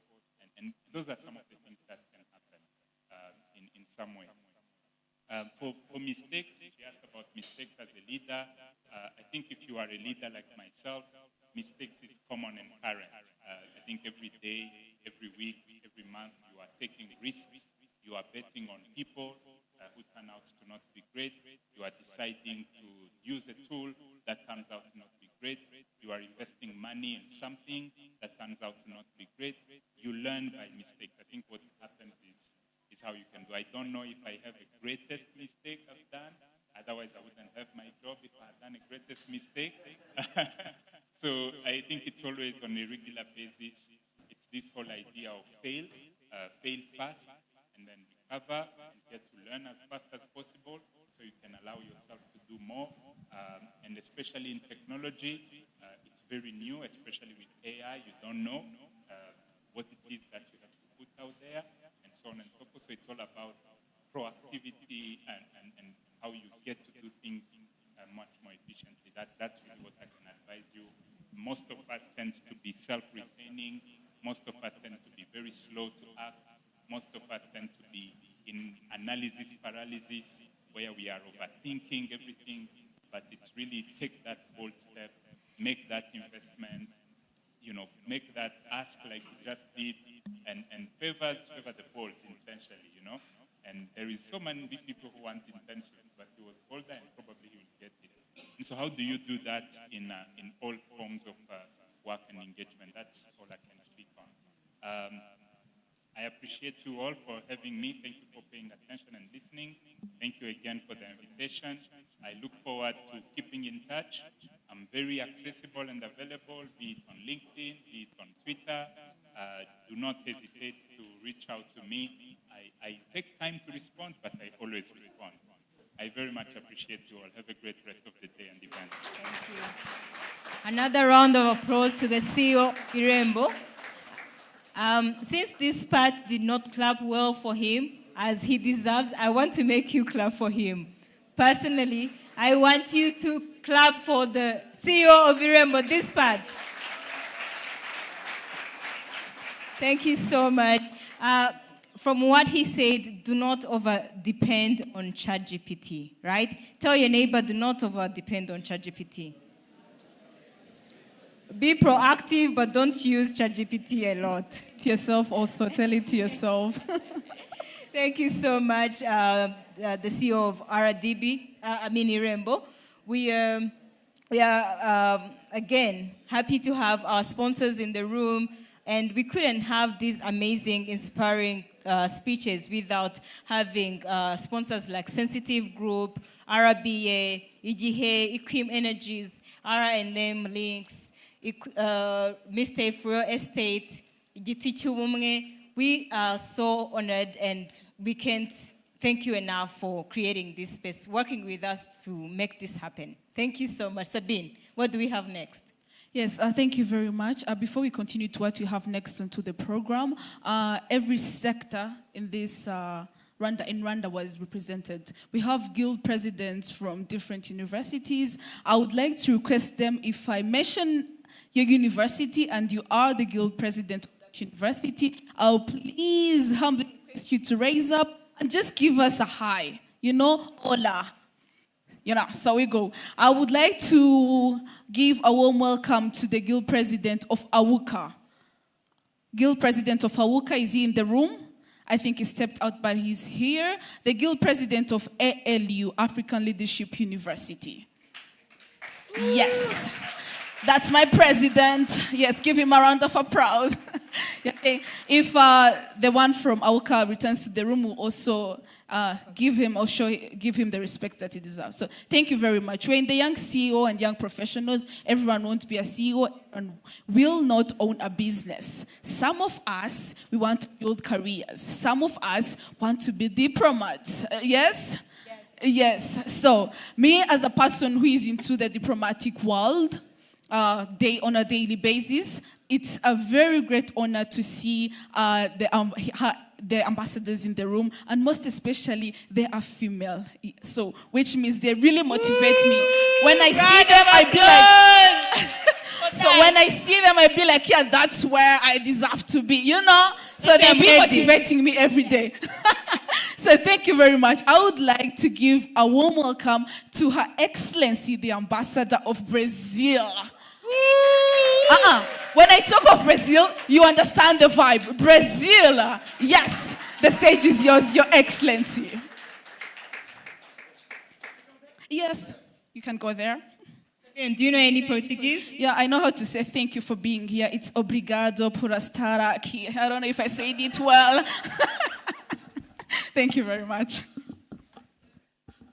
Thank you all. What a pleasure to be here. I should be speaking a little bit of Kinyarwanda, but I must confess that I don't manage. So if you wanted to be much better than me, you can tell me boa tarde, that's in Portuguese. I will give you a second chance. Boa tarde. You are wonderful. Thank you so much. Well, all protocol observed, I'll go straight to my audience here. I want to talk to you. Of course, I'm very honored and happy to be here. I'm particularly flattered to be mentioned as a woman speaking on behalf of a country that is Brazil. And I must start by this, because leadership and role models is something that it was not proper in my age when I was in your position. Now I'm 64 years old with this white hair and a lot of experience. And experience is what you get when you don't get what you want. So many times I had failures, but I had some principles that guided me. And although I will change the order of what I had planned to speak, and I'll look at the time, I will begin by the conclusion, because I was especially inspired by this gentleman from Irembo.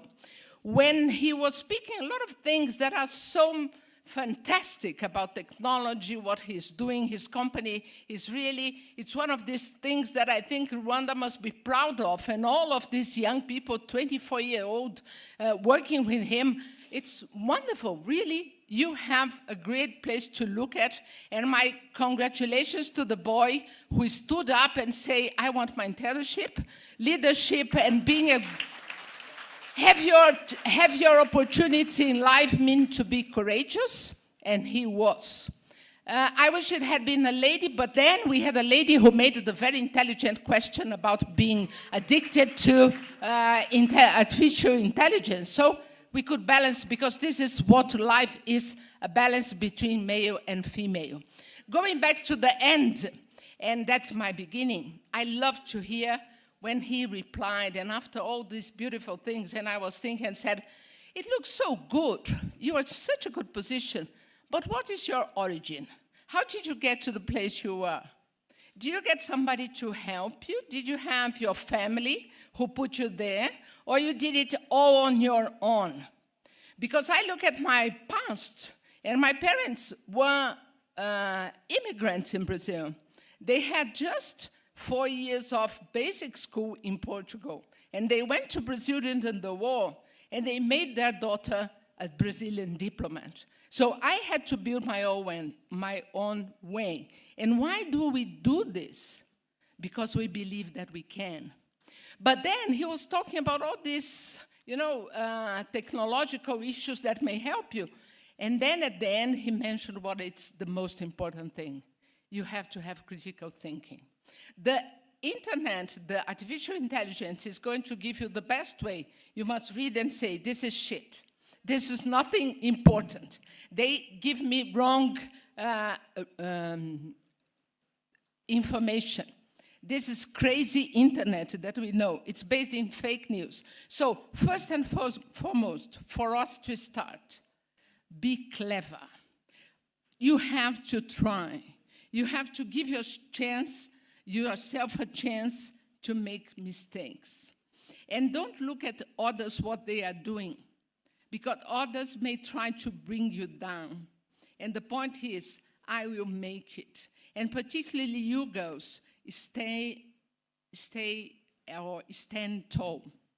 We are not less than anybody, but it's exactly the opposite. We have to be twice as good as the men who have already got the natural way of being leaders. But we are very good leaders. Today I mentioned I was in a meeting and I said, you all know about the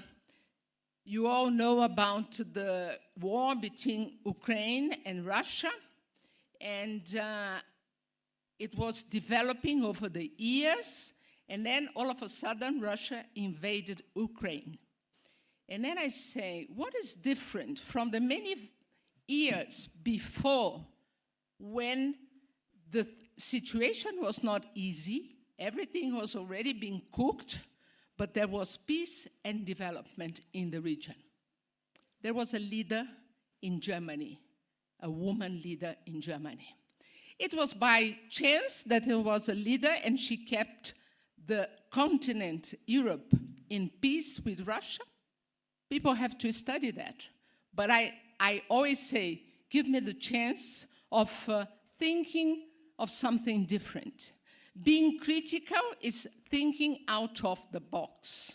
And then I'll tell you something. There is a very old philosopher. I think he's still alive. He must be in his 105 or something like that. His name is Edgar Morin. And then when he was in his 90s, he was invited to talk about what about the world? Is it going to end? Because we have all these issues of environment and nuclear powers and all this. And he said, you know what? Yes, we don't have many chances because everything is indicating that we are in the bad route. And then he said, of course, it was a long presentation full of philosophical arguments. But then at the end he said, but you know what? There is one word that's so important, and it's unlikely. Unlikely makes it possible that we don't end with our own lives. It's not probable, it's unlikely, but we can do it. And how we come to that one thing that's not likely to happen, but it's the opposite. He said, if we exercise our creativity, the solutions that are here are not enough, are not good enough. They're indicating the bad way. But if we can think of new ideas, maybe we can get out of this, the doom clock. We can think of a possibility for our world. And then he said, and how do we get this creativity? We promote art. And I'm not talking about art that's painting. I'm talking about art that's disruptive, art that's the creation that goes beyond what everybody thought. So this is something that IE is not going to give you. And you must try, you must think differently. Don't follow everybody. Be different. Be the one that's going to disturb the group. Be the one that's going to say, oh, she's a little bit crazy. Yes, I am. Thanks God I am. Because I'm not like everybody else. Well, I think that at this stage, the one who invited me to come said, I didn't call you to come and talk about this. I invited you to come and talk about Brazil's smart startups and SMEs. So I will go back to my role, and now I will behave. But as I always say, I want to be disruptive. I want to do things that people don't think I'll be able to do. Because even when we are, particularly when we are in leadership, our main talent is not really what we do, our capacity to do things. I think the main feature of a great leader is to assume responsibility of doing mistakes.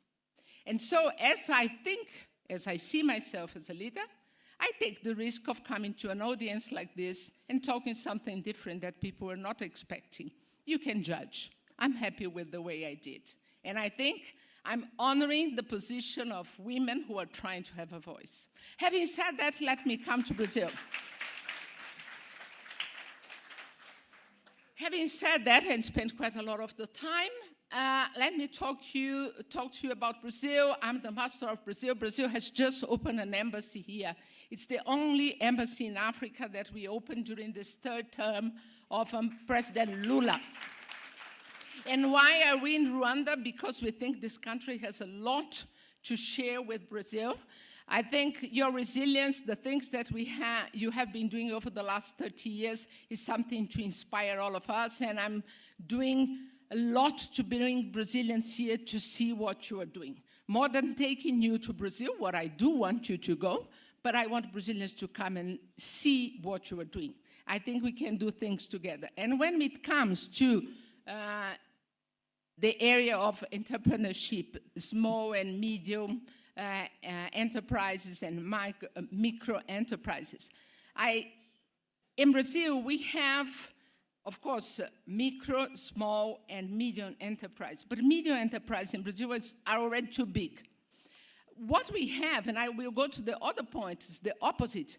We have developed a system where one person can be an enterprise. And it makes a lot of sense. That makes that 90 to 98% of enterprise, 90 to 98% of enterprise in Brazil are either micro or small enterprises or one-person enterprise. Imagine the size of Brazil, and we have this huge number of people doing their own business. Why to be one-person enterprise is efficient and is good? Because we develop a system where legal, bureaucratic, fiscal systems can be made easier for that one person that is leading the business as an entrepreneur, not as a person, as an individual. And that gives you the chance of you who are, for instance, the photographer here, the one who is the filmmaker here, and he or she doing his own business, but then next time he said, well, I will ask somebody to come with me, and he's going to be my employee, and then we have a company that is two people, but he's already a boss. He's the boss, or she is the boss. So this is quite efficient in Brazil. And what we see also, I will go to some of the numbers because I'm not that good in numbers, but what we have, not by heart, when we go to Brazilian GDP, 30% of our GDP is made of micro and small enterprises. That's quite a lot. But what is also very important is that 50% of our formal employment, formal, not informal, formal employment comes from micro and small enterprises. That's a lot. This is an ecosystem that's essential for the economy of a country like Brazil. That's one of the 10 biggest economies in the world. So that shows to you that the work we are doing here, and I congratulate Afri-Global for the work they do. The MSMs are quite important, and I wish you all the best in these endeavors. In terms of numbers, just before moving into the startups, we are about 22.6 billion enterprises, micro and small enterprises in Brazil. And we are doing mainly commerce and services. There were some institutional programs to support this enterprise, but I think one issue that I particularly like is the idea of internationalization. You have to look at what you can do and how you reach beyond the borders of Rwanda. Rwanda is a small geographic country. You have to look beyond that. So in Brazil, for instance, that's a very big country. It's difficult to go beyond the borders. We had to really give incentives to internationalize our small enterprises. But something that we did that was so basic, we brought post office into the business. If the post office does not give you the conditions to sell your small product or to do something that normally you wouldn't do in the logistics side, it wouldn't be possible. Let me quickly move to the startups ecosystem. I had to study a little bit because this is not my business. And I was really surprised and happy to see that Brazil hosts the largest and most dynamic startup ecosystem in Latin America. And it's one of 25 countries that are leading the system. You say one of 25, if you are the 10th or the 9th economy, you are not doing that good. Yes, we are not doing that good, but we are definitely leading in Latin America, and for us, this is important. But we had, up to now, we have about 14,000 startups in the country, and we had 18 unicorns. 18 unicorns. One of that is food. That was, it's quite important. It's called iFood, and it was bought by Capital Venture International Capital. During the COVID, they just became huge because now everybody gets food from, they don't cook, particularly in big cities.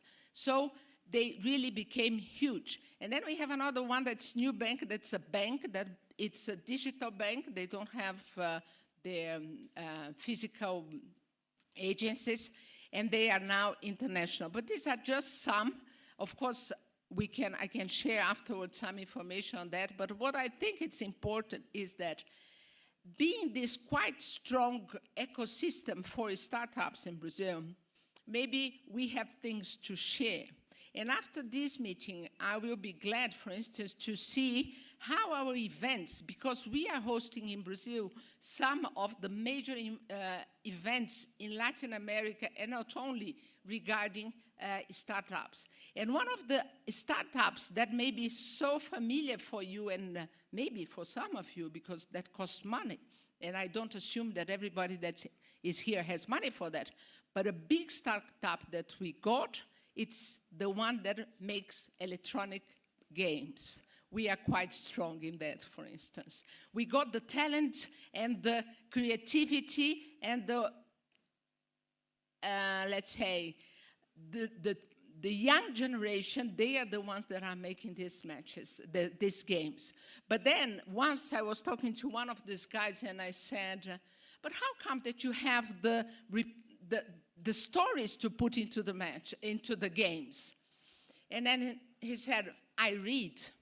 I said, so you seem to be so careless, you seem to be so not connected to the reality, but you are reading. He said, I'm reading things like literature, old literature, but I'm also reading about history.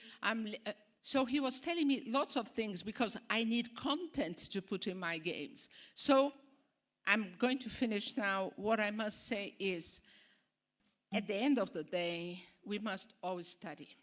We must all believe that we have the responsibility to take care of our destiny. And to take care of our destiny is not to be lazy.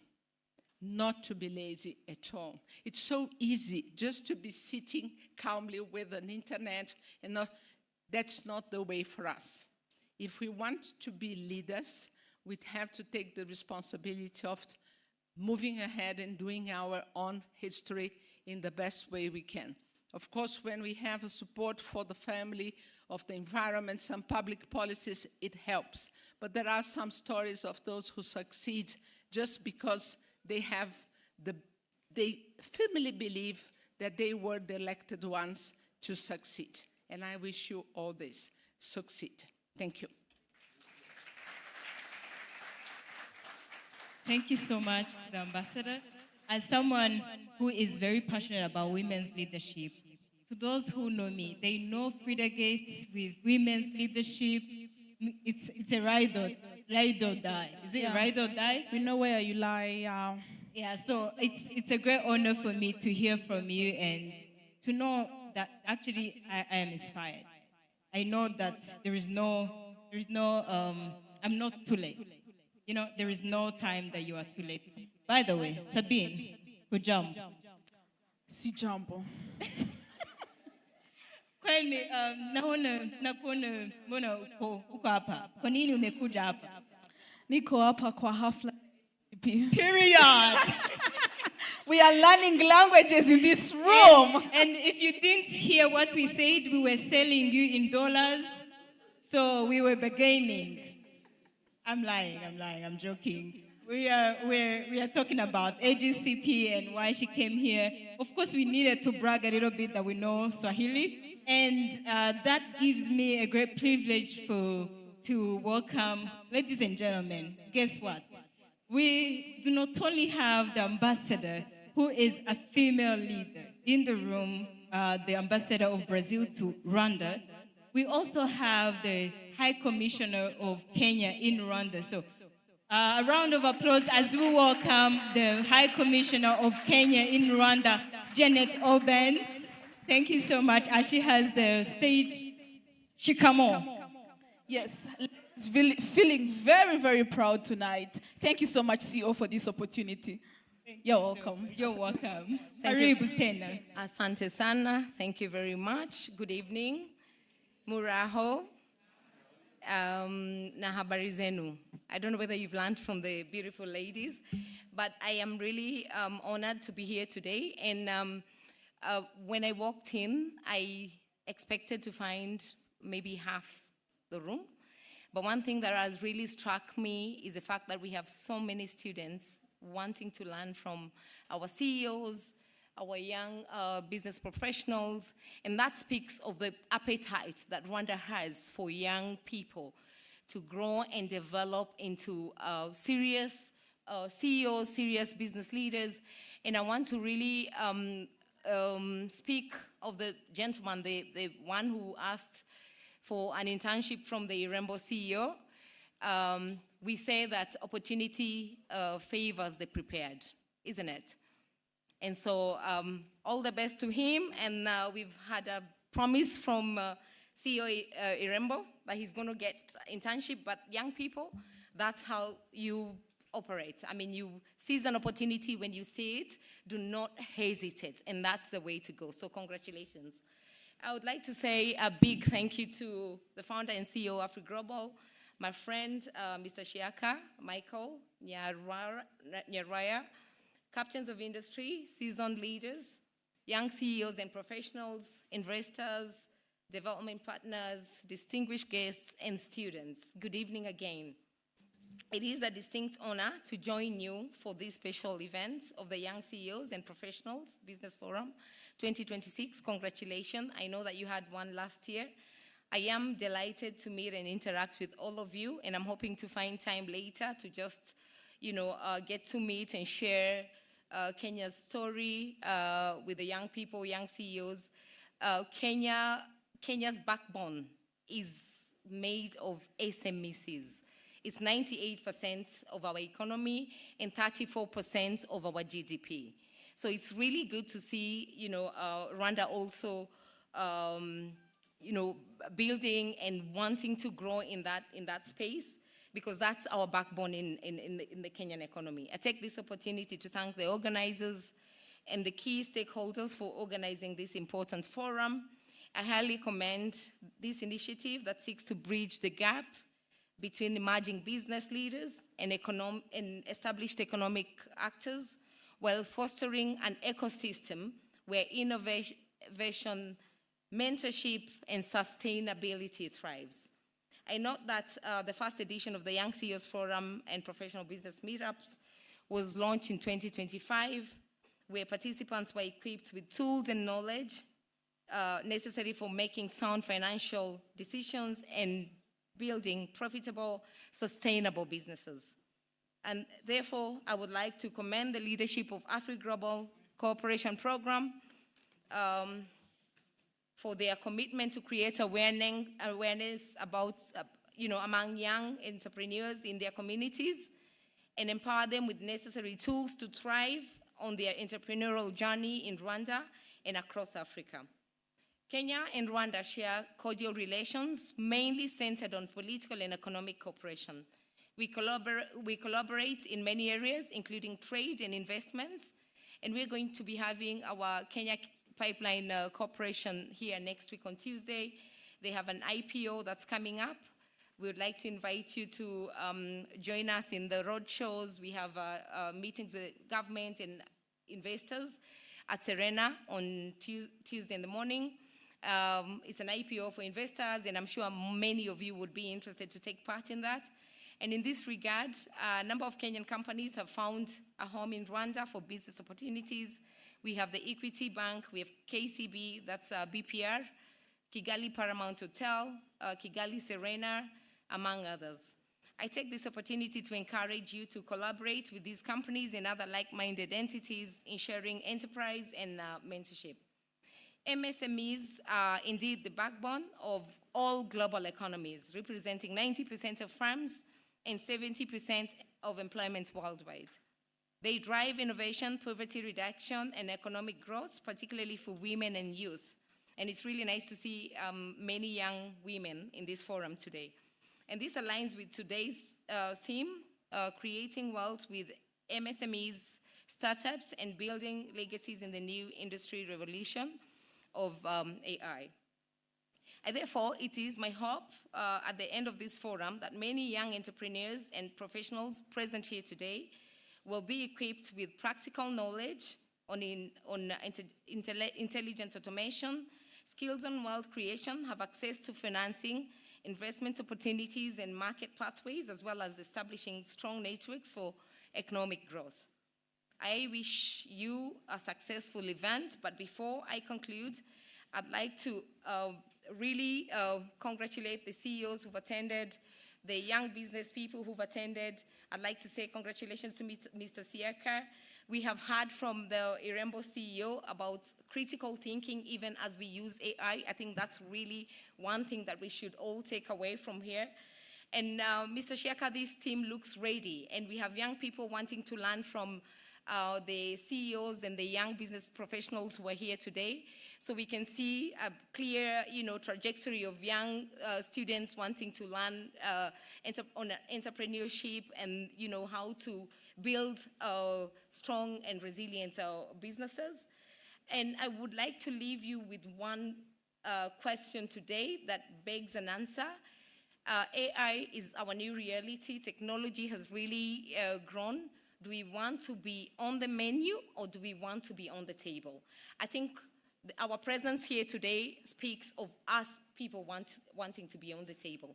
So thank you very much. I will stop there, but look forward to interacting more with you. Asanteni sana, murakoze chane. Thank you. Asanteni sana, Your Excellency. Thank you very much for the good delivered speech. To the next program, allow me to welcome the manager of corporate communication and education in Capital Market Authority, Rwanda, Mr. Magnifique Mugisha. The stage is yours, sir.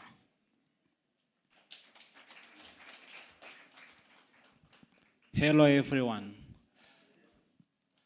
I'm privileged to get insight from our previous speakers, but first our chief guest, Excellency Ambassador of Brazil in Rwanda, High Commission of Kenya in Rwanda, fellow young people, upcoming CEOs, all protocols observed.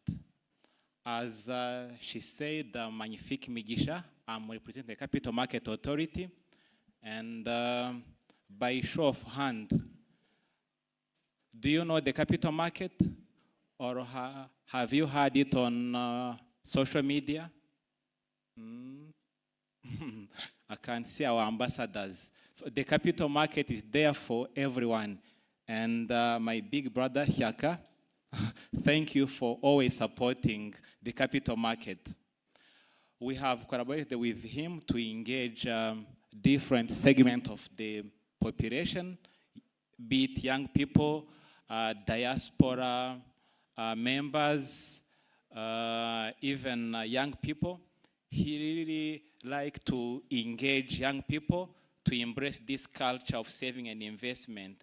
And if you may look on this screen, I can see two companies where you can invest. We have Equity Bank, as High Commissioner said. Equity Bank is a Kenyan company, but cross-listed on the Rwanda's capital market. So you can be a shareholder in Equity Bank by starting slowly. I know most of you are still pursuing your studies, but there is a possibility you can start slowly. Let me share with you an advice from His Excellency President Paul Kagame. Back in 2015, he said, Africans or Rwandans can contribute to the growth of our countries by investing in local companies. And he advised fellow Africans not to rely on aid, but to join the capital market to invest in local companies. And those companies, definitely they create wealth, and all of us will benefit. You heard the story of Irembo.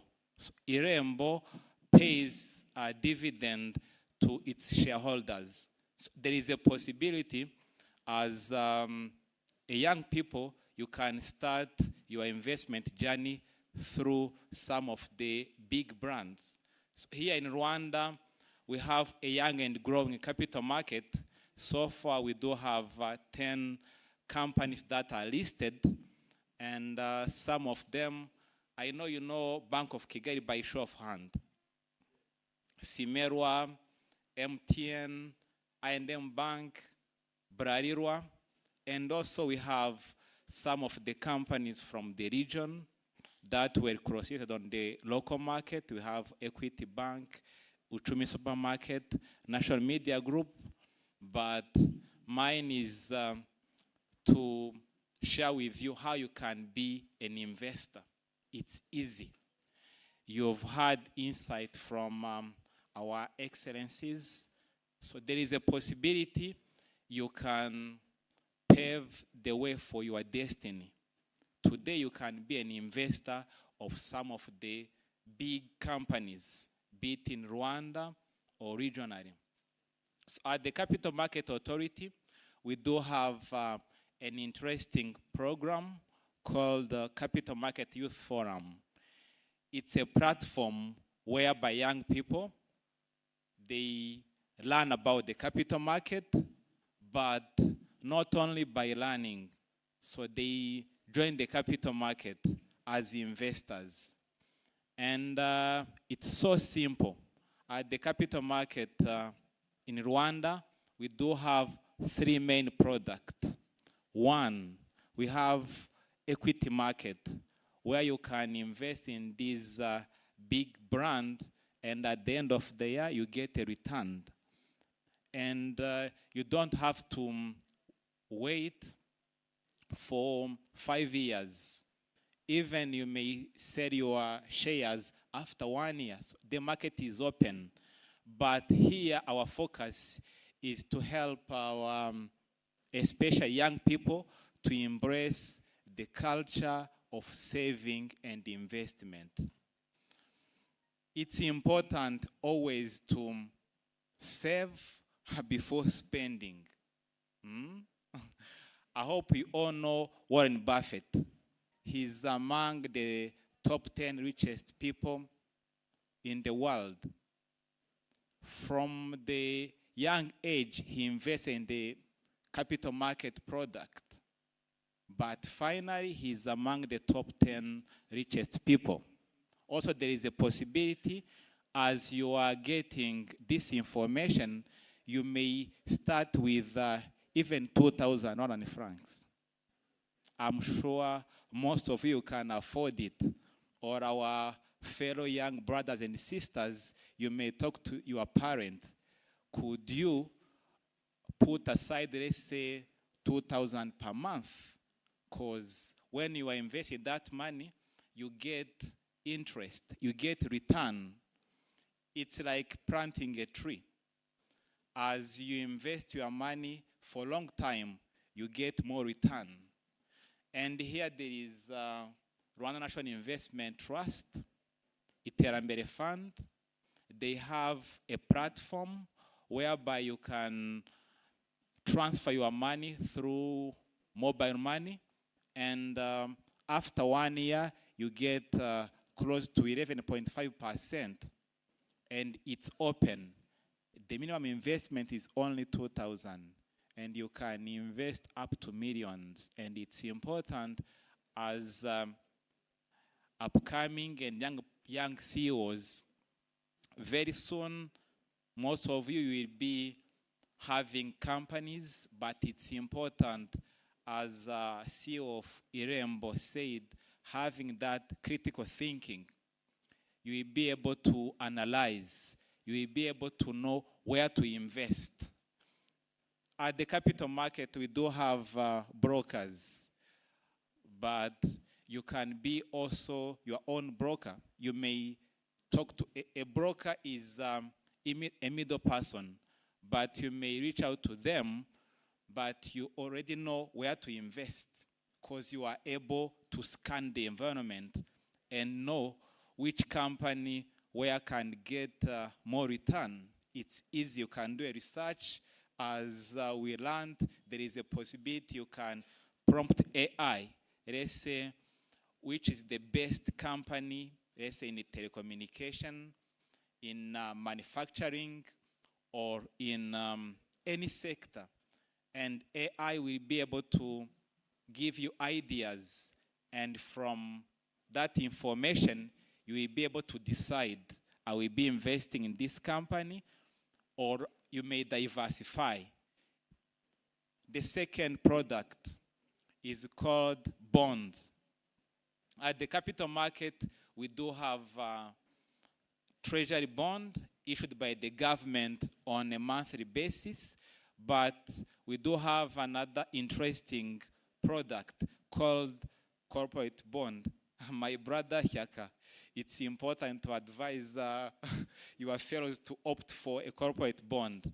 I know it's not easy to get a capital from the financial sector.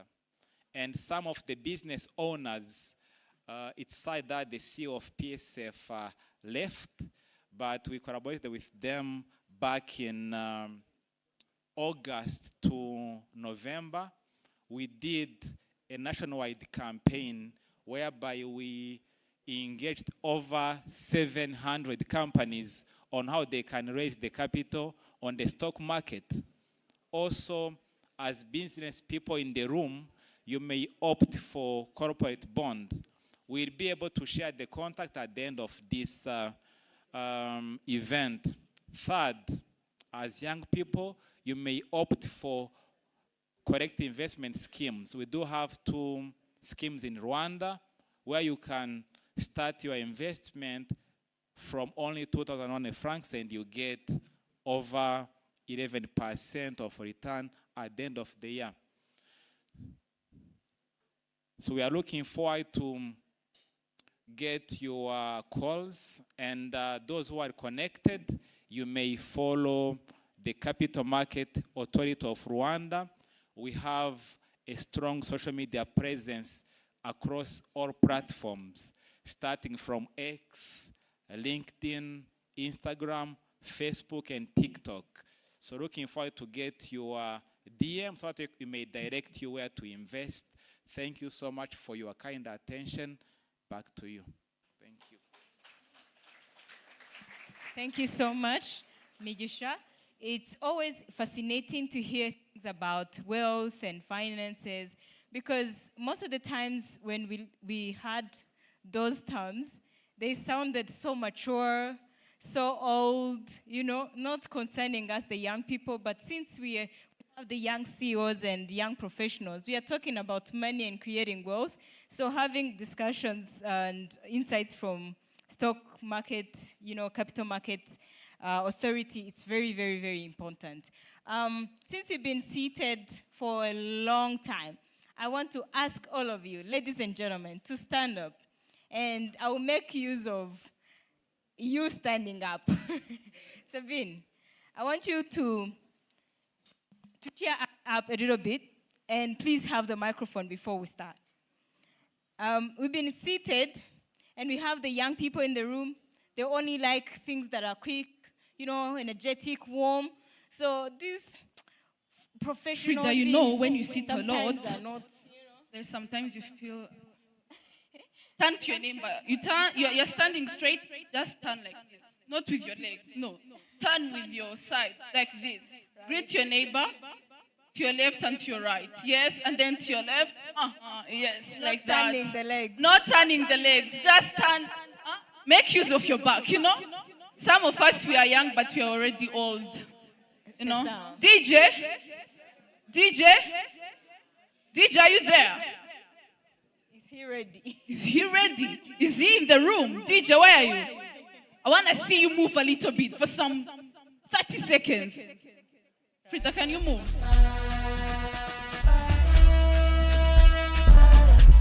We go. Don't tell me we are going to dance. Because I'm not ready with my moves today. That one I can do. You're going to do what I'll be doing. I know I'm very down behind. You can't see me. DJ Sam, volume, we go.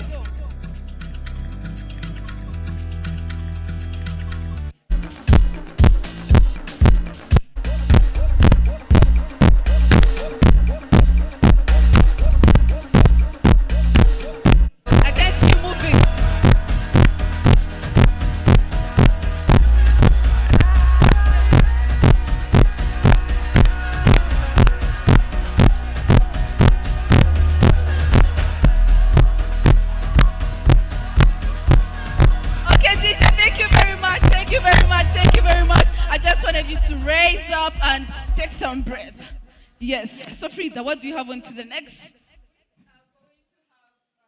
A time where we recognize the students who are in the room, and I want each school to put their hands on the person they think can do better than Sabine, because Sabine, you wanted to embarrass me that I don't know how to dance. Nobody can do better than me, girl. Did you want to embarrass me? No one can do better than me. I want them to Do you want to go for that? I want them to come here and show you. They shouldn't do the battle on your behalf, of course. If you want to battle me, do it yourself. Let's go next on the program. Yes, so ladies and gentlemen, on to the next program, we're going to have a very, very interesting panel discussion that is going to be led by two beautiful ladies. And who are those, Frida? So we have Edwige Chuzuzo. And a round of applause for Chuzuzo Edwige as she's going to be stepping forward to the panel. And then we have the media personality, Avera Martino. Yes, let's also give her a round of applause as they step forward on stage. And by the way, honor goes to whom it is due, right? Mm-hmm. Edwige is a member of AGP, and we are so glad to have these two beautiful women moderating the panel discussion, and I'm handing over my mic to them.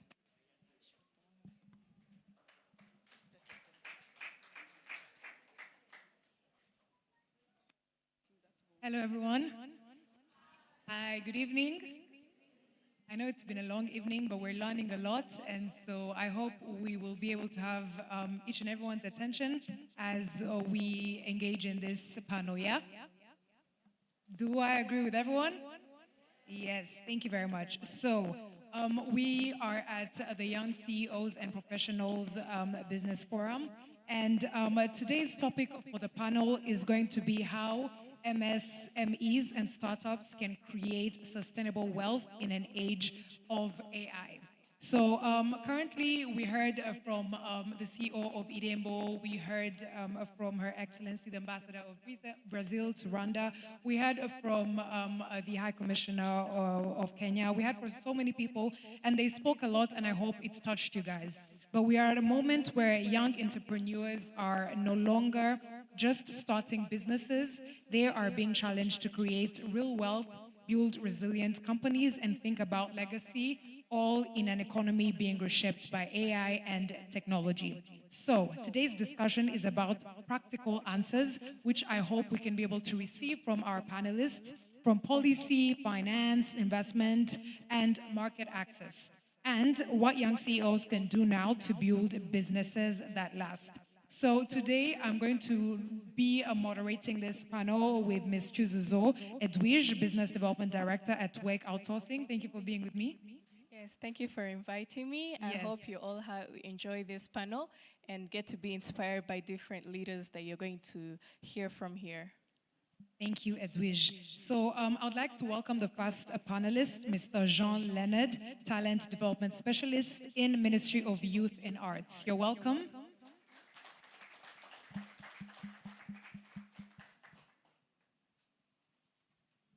Next is Ms. Johanna Sandberg, Executive Director for European Business Chamber of Rwanda. You're welcome. Round of applause, guys. Let's help them feel welcome. We also have Ms. Adeli Ishema, CEO of Misstep Investment Group. You're welcome.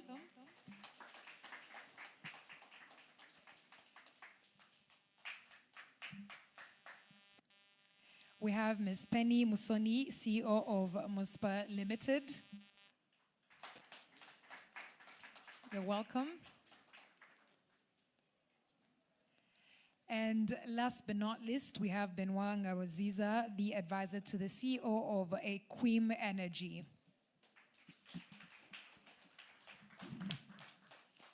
You're welcome. Thank you very much to our panelists. I'll now head it over to my co-moderator to kick things off.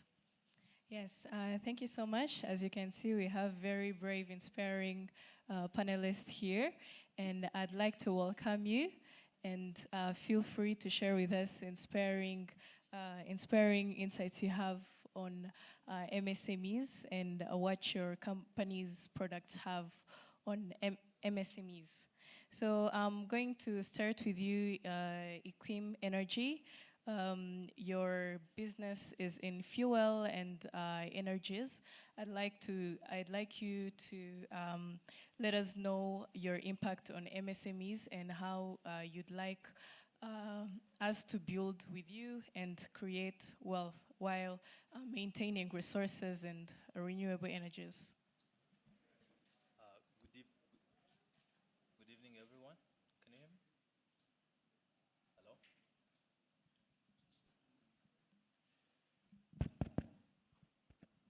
Good evening, everyone. Thank you for having us tonight. I come here representing the CEO of Equim Energies, who could not make it due to other responsibilities. And it's a pleasure, but also an opportunity for Equim Energy, learning from the history of the company. The CEO started at a very young age, like all young CEOs here. So you understand the hardships that a CEO goes through, where you have to wear thousands of hats, knowing human resources, having technical skills about your company, and be a lawyer, be a marketing, be everything in a company that starts. It's really hard, and he really understands that. And any contribution that he could make to any young CEO, he could do that. So it's an honor and a privilege for Equim Energy to be here. So coming to the question, a company in energies like Equim Energy, we understand of course it goes with the context of every country and the level of the economy of that country. Here, many of the company in energy, they are into fuel. And with the new technologies like electrical vehicles and charging stations here and there, so our level of businesses is more into fuel and electrical vehicles charging and wholesaling. So we learn because we understand we're living in a global world where we have to adapt and learn new technologies. So we're not left behind, and we do everything to keep learning so that we won't be surprised. And what we do, there are some practical tools that we use that comes to maintenance of tanks, maintenance of tanks and predictions, managing predictions, peak hours. So we use some tools, but learning what other mega companies, these heavyweight companies elsewhere are doing, so we can also update ourselves into research and development so that we won't be left behind. So that's all I have to say to this question. Thank you very much, Benoit. So for us to be able to balance the scale, I will head on over to you, Mr. Jean-Leonard. We are all about the youth, and here we're celebrating young CEOs and professionals. For youth-led startups working in tech, creative industries or even AI-enabled services, what funding, incubation, or market access opportunities are currently available, and how can they qualify for the people who are curious? Okay, thank you very much. First and foremost, I'm Jale, now representing the Ministry of Youth and the Arts. It's a pleasure just to be here. Your Excellencies, Asante Sana. Just to go quickly to the question, the Ministry of Youth and the Arts is banning the Keynote to both ends just to help young people, to support many different activities when it comes to startups and SMSs. What we normally do, we have different programs that we are implementing, including Youth Connect awards. We have like different competitions that we have that are mainly focusing on young people who have startups. And it's an initiative of the government of Rwanda to make sure young people with minds, with ideas, of course, they gain capital to keep running their businesses. We are trying to make sure that young people are just on the center of everything, of every activities that we are doing. Whatever we are doing, we are trying to make sure that a big number of young people get a job, just being in a creative industry, creative economy, and there's so many things are being done. And what I can say, we have also just gone far, just from, I've seen one of the partners who have put here, BDF. We are working with them now. BDF, it has shifted from BDF, it has gone to BRD. So there is a fund just ready to support young people to make sure they improve their businesses. So the Ministry of Youth and Arts is doing both in the we have what you call Art Connect, where we connect, we help these brilliant minds who have good ideas in the arts, and of course we are trying to make sure that young people become more and more productive when it comes to businesses and startups, and we are willing, the government of Rwanda, of course, is willing to help and support. Thank you very much. Yes, thank you so much. And now I'd like to welcome Penny Musoni at Muspar. It's a consulting company, and I have a question regarding that. Consultants often see what funders miss. So what are internal gaps or strategies or financial planning that most limits MSME's growth, and which should young CEOs prioritize first and in this AI-driven economy? Thank you very much. That's a good question. Hi, everybody. Muraho. I noticed very young and energetic people are getting a bit distracted. So I'll request my fellow panelists we keep it, do they say youngish or energetic, for them to stay engaged. So to respond to your question, the gaps, I would believe there's the strategic gap. And with the strategic gap, that means the founders do not usually know the real gaps, the real issues that you're dealing with, and I would relate this to the clarity bit. So one, there's the fundamental or the foundation of the business where you know what you're dealing with, clarity of where you're going and how you're going to get to that. Now, if we don't take time to actually go through the strategy, understand your business, understand what problem you're actually going to solve, then it's going to come back to bite you. Two is, I would want to call it the financial planning gap. Because most of the times, and now I'm talking about startups, we don't, let me associate myself to the young people. Allow me to be young for a bit. Yeah? Yes, young people? So we young people tend to not separate ourselves from the business in terms of finances. So you find you don't know how to separate your personal finances from your business finances. And that whole confusion comes back to now be a problem or problematic to your business. And therefore, that's why I would want to really ask them to draw a line between those two. And thirdly would be the governance gap. I know we talked about a business coming from someone who, an enterprise, Your Excellency Ambassador, you talked about an enterprise being one person. that is okay. But at the end of the day, you need the governance bit. You need people to advise you. You need a team to work with. You need people to rely on. If you're going to run a business where you're the do-it-all, you're the accountant, you're the finance person, you're the advisor, you're the single person who makes these decisions, I believe at the end of the day, you'll be going for a downhaul. Yeah? So the governance bit is really good. One, for accountability. Two, for someone to actually guide you to the right place, because at some point you need some advice from people, you need a support system, and therefore putting those in place, I believe those three gaps, if they're addressed, then would be on the right track. Thank you. Thank you so much. Thank you very much, Ms. Mosoni.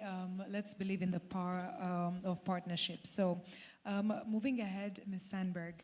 Many young CEOs dream of global markets but don't know where to start. What practical steps can Rwandan MSMEs take today to enter European value chains? Thank you. I would like to, can I start in a different place? Yes, feel free. Thank you. Because getting into Europe is in many ways, if you want to export anything from here, quite complicated, right? So if you are a young entrepreneur, maybe I could say if you learn how to export in your region first, then you already like an understanding how it is to deal with different markets, you have a greater chance to also get into Europe. But before you even get to that point, I think one of the things I could maybe contribute with in this conversation for young CEOs, I've also been a young CEO. I might not be as young anymore, but I have been in your shoes trying to create a business and also done that here in Rwanda, trying to see how can we move from here into other markets. I did a HR company, and I have been recruiting across the African continent, but I have not even myself gone into Europe, even if I come to Europe, so it is complicated. But we have to do something about our, in reality, being a CEO or creating your own company is very much about your mindset. So how do you nurture this mindset that can get you to Europe or into other markets? We need to look at the first part is our networks.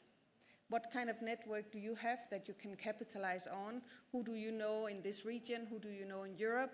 Now you at least know one European person, you know me, but use your network. You need to have grit and understanding your clients. So you need to be able to push a lot to become successful. It doesn't happen just by AI. It happens by continuously working every day.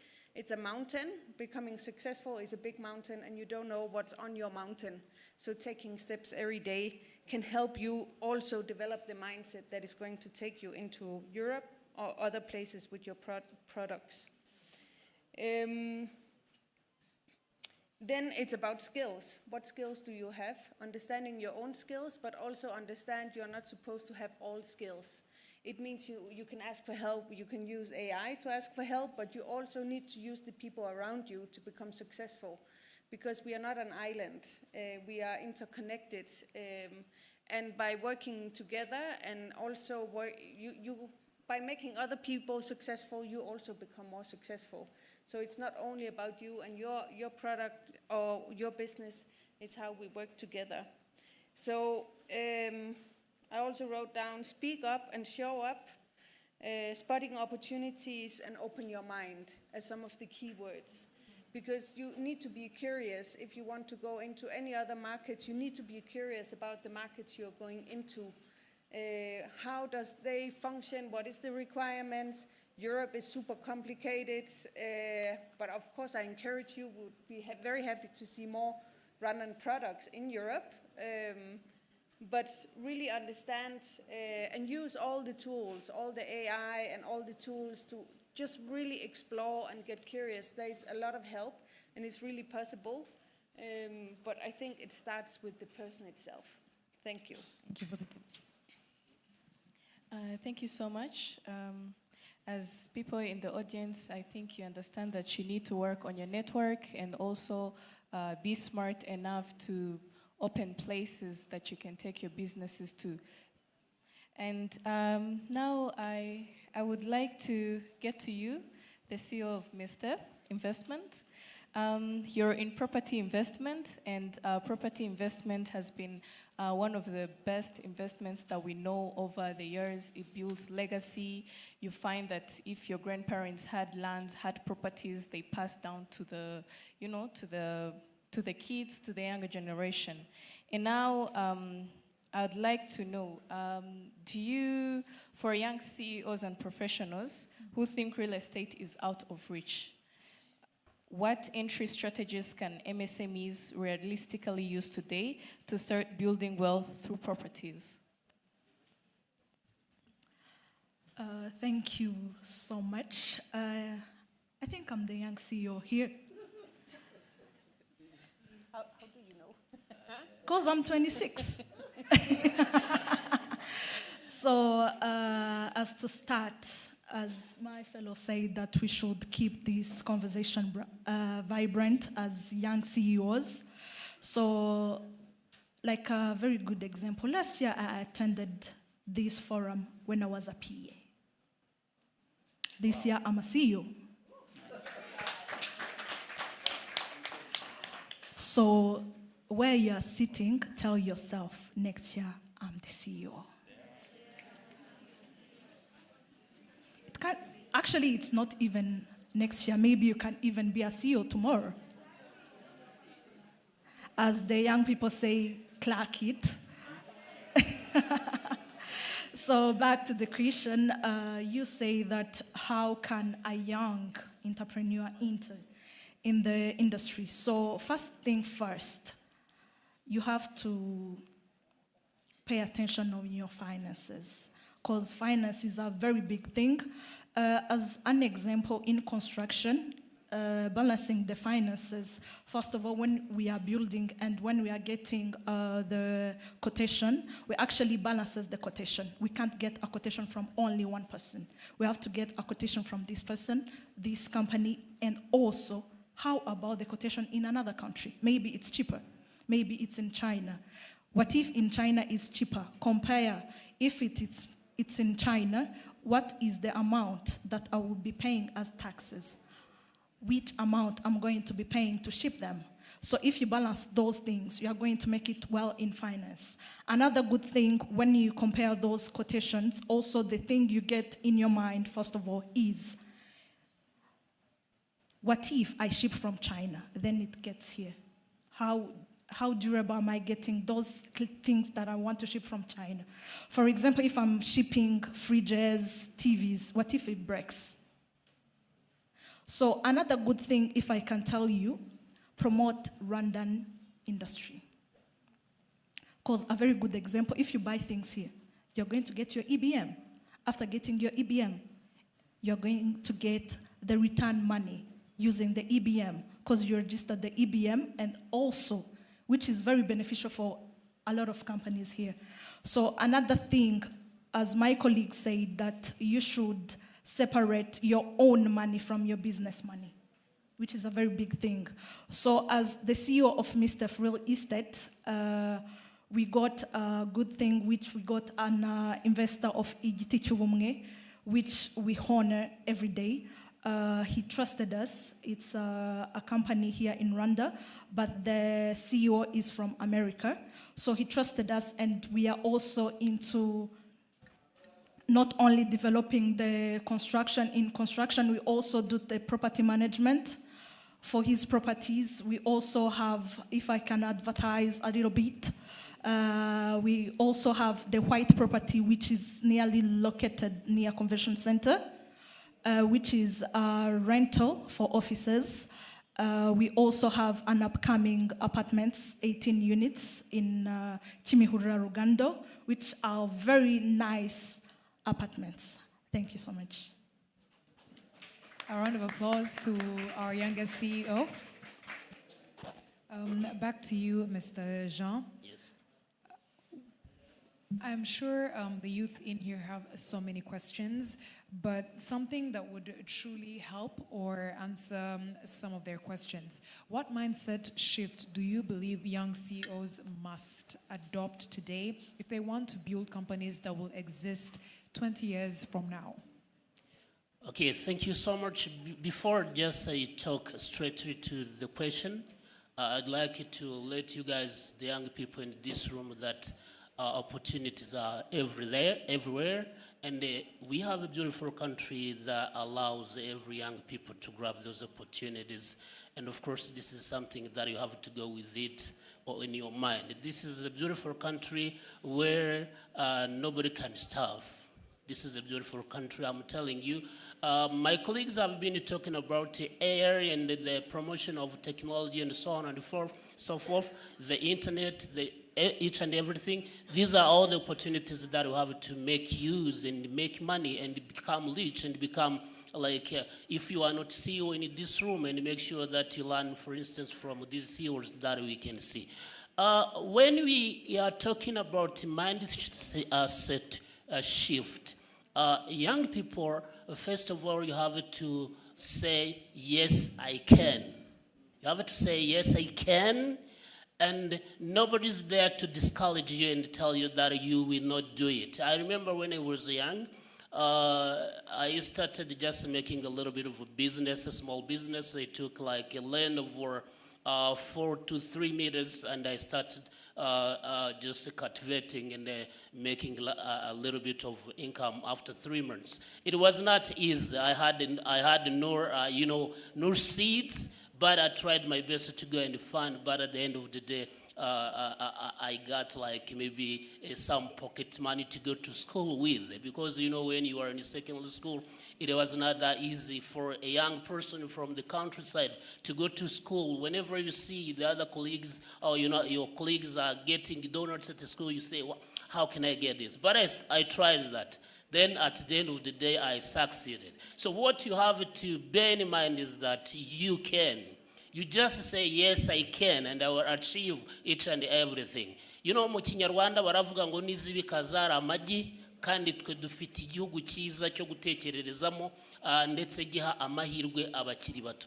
Icyo numva rero tugomba gushyira ku mutima ni ukuvuga ngo turashoboye kandi dufite udushoboza. We have the good leadership, His Excellency the President of the Republic, who made us able, kandi nta gishobora kutunanira kubera ko dufite ubuyobozi bwiza. So young people, I'd like to tell you that you have to make sure that you can. And of course, you need to work hard. In Kiswahili wanavuga ngo mutakacha uvunguni shariti ainame, which means if you want to get something under the bed, for instance, you can't grab it just standing up. You need to bend, right? So that's why you need to shift your mind and make sure that you work, because all these CEOs that you are here, ntabwo babyutse ngo buke mu gitondo babaye ba CEOs, ahubwo they worked for it, ariko kubera ko we have an opportunity, we have a good country like this. You have everything, young people, right? Thank you very much. Thank you so much. Those are very inspiring quotes for us to take as well. And let me go back to you, Benoit.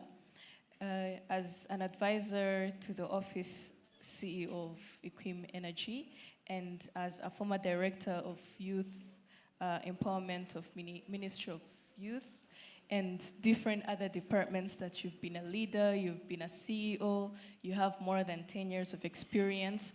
I want you to give us some wisdom and how you've managed to be in that tough position, and let us know how we're going to create wealth and legacy for us new startups and MSMEs now. Thank you very much.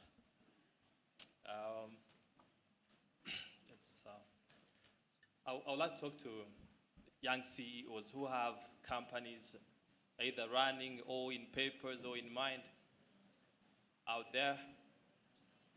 So for a CEO, very young, the journey is very hard. and it has been hard for me. I started a company when I was at the university, and it was a business consulting firm. And I had no idea when it comes to practice, the real work. So I could say we offer these services, but I, as a person, I had no idea. I could just have theories and theories, but doing the job, no, not me. And what I did was to talk to my lecturers, say, I'm going to find jobs for you guys. You do the job. I get 40, you get 60. But sometimes I get 60, they get 40. And my job was just to look for these opportunities. The first deal I got as a consulting firm was from RDB in intellectual property. And for me, you know, you own a company, you're a CEO, but you have no money. So if you start thinking of money, you're dead already, because you don't have money. If you start thinking like whatever you think, you think of investment, you think of putting money in while you don't have any coin, that's a wrong way. So for me, it was just to use network and smartness, if I can say street smartness, and bring people. But I was always honest to them. So this consultancy required an international consultant. And I asked them, I wanted to bid for this tender, but I don't have a team. And I have no, I don't know, like the competencies to convince them to take part in this bid. There is one they had, which was a man from Ethiopia. They said, this is an international consultant, very well respected in Africa. We could share the contact, but he would not reply to you. Say, just give me the number, phone number. I would text on WhatsApp, and they say, no, we can't share the phone number, but we can just give you an email. Say, fine. They gave me an email. I wrote to him, say, we can get this tender, but I have no idea to prepare any proposal or whatever. He replied, he said, okay, share with the technical, the call, and then we can look into it. Finally, it worked. We won it. He asked me to fund the fare, the accommodation, which I didn't have. But you know, when you win a tender, especially in the consultancy where you don't have to invest too much, you will find now you can go to your brother, say like, can you? But before, with nothing, he won't listen to you. But at least when you have it, you can talk. So for consultancy, now, the time I joined the government, I was very lucky to join the government because sometimes you go to a government, you say, we want to do this, we can do this, we can do this. And they always tell, yes, yes, yes. But you see, things are not working. And it's like, how does these people work? They show like the things are very interesting, but I said, like, let me just try to get a position in government. I applied, I got it. And I would thank this government. They gave me a chance at a kind of senior position. I was 24 as a director. That was very, very big. From no one pushing, from no one behind you, you win it. I say like, okay, now this is a government. And I'm always grateful for that opportunity they gave me. So then I left when I went to go to study, but I always want to be an entrepreneur. I have a company which is it's a mobile application called City Moshi. You better download it. It helps you find the event that matches your mood. A lot is happening out there. You can find the event that matches your mood. If you can find it on any app store. But City Moshi. The problem, which I can tell that our young CEOs here, it's always struggle. You knock on doors that you expect to open, they don't open. You write 1,000 and 1,000 and 1,000 emails, texts, they don't respond. But from the experience, if you keep the positive energy, you keep sharing what you're doing, there'll be a time they'll get back to you. There is this, is a chairman of an international association based in Australia. I started texting him from June every week, sharing what we were doing. He replied in September. He told me, sorry, I received many messages, and maybe yours also came, and apparently you have some interesting stuff. I said, wow, that's fine. Now I start sharing. He attended virtually one of my events, but it's learning process. And as I have background in economics, starting this company in a tech company, you don't know, you're not familiar with many stuff in tech. So, but at least you have to understand and learn at that level of management. So I started learning tech, not coding, but at least I understand what they're doing. Law. So you learn. If you want to be a CEO, you have to learn, because your staff expect more from you, and you're the one to guide, and you have to give a guidance which is 360 degrees. In any perspective, compliance, marketing, and then you go to the new concept of emotional intelligence and for the culture company that I have, I wrote to different embassies. You remember, Shaka, I asked you, how can I get to ambassadors and stuff? You say, no, you have to go through and I wrote to some, and I expect some feedback, but some they give me feedback. Others I do follow up, because I see some here. But it's a journey which really requires kwihangana, kwihambira, kandi utanduranye. Yeah. Thank you. And that's what I would say. Thank you very much, Bruno.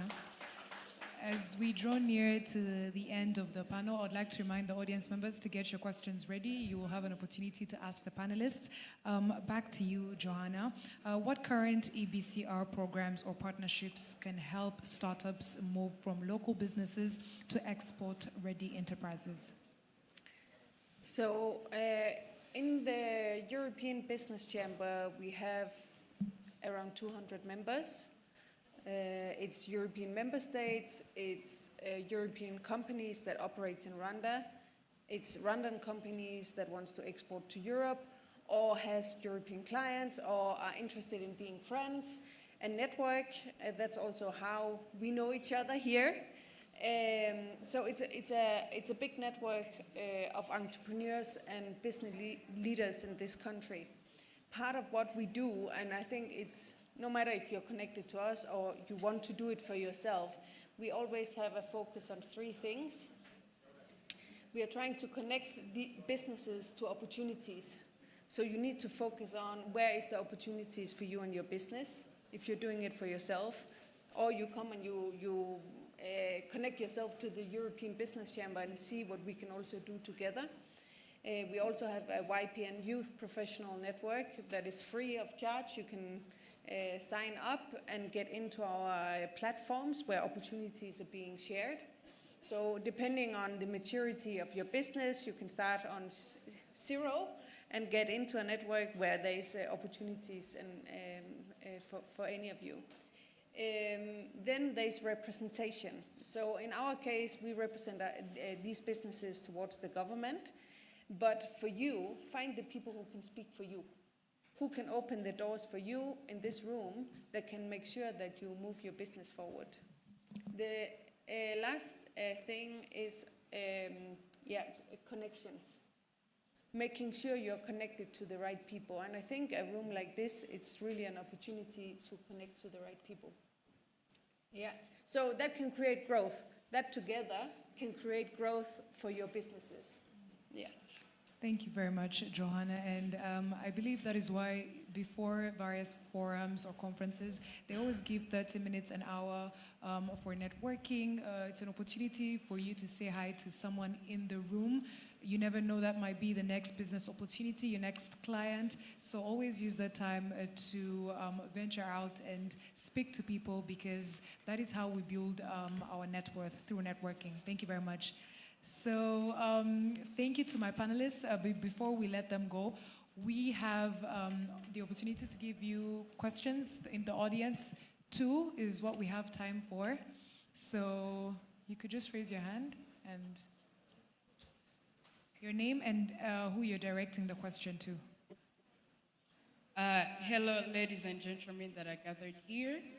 My name is Shami Indiro Benin. I'm a student from Kagarama Secondary School. So mine is not a question, but it's a recommendation. First of all, before I get an initiative, and luckily I was so happy that we have a lot of female leaders in the room. I started an initiative that is called Girls Back Fund that aims high at igniting financial strength for girls through,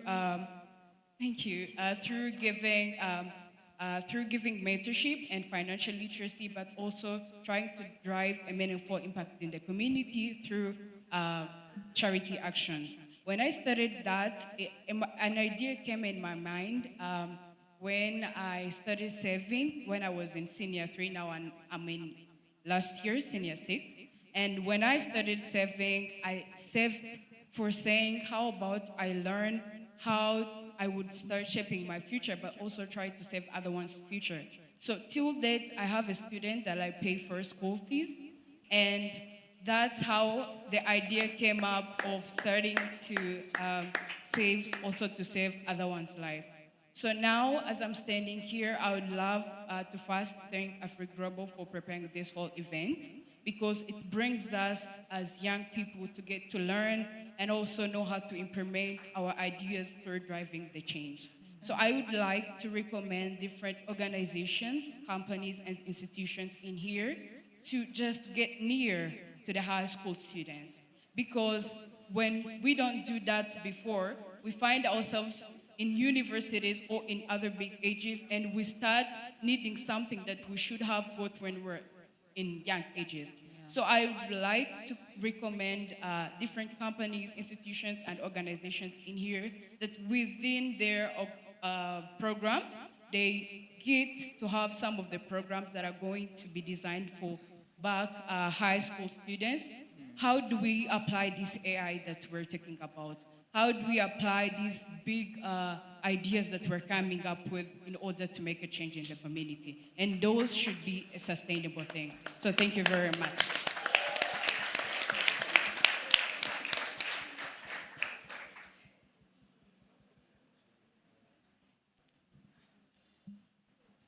Thank you very much. Good evening, everyone. My name is Mr. Euseb, and I'm the CEO of eBooking. So I'm in hospitality, but I'm bringing to you the solution for all the startups, all the CEOs here and young professionals. And the solution is to help you with the home reception system support. And this system helps you to communicate with your customers, to retain your customers. You see, most of the time, because I'm in hospitality, and we face these challenges, and we usually have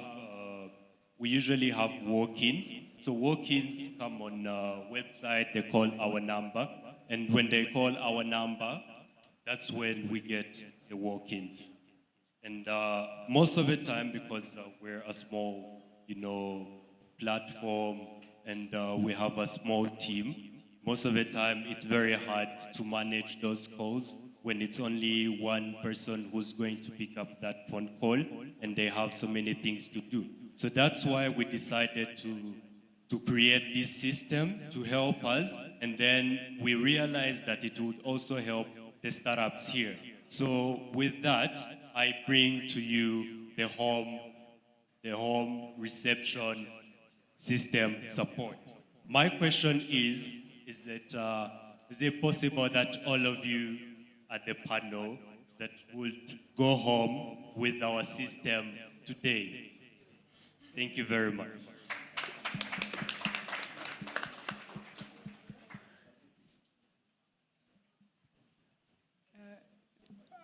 a burning question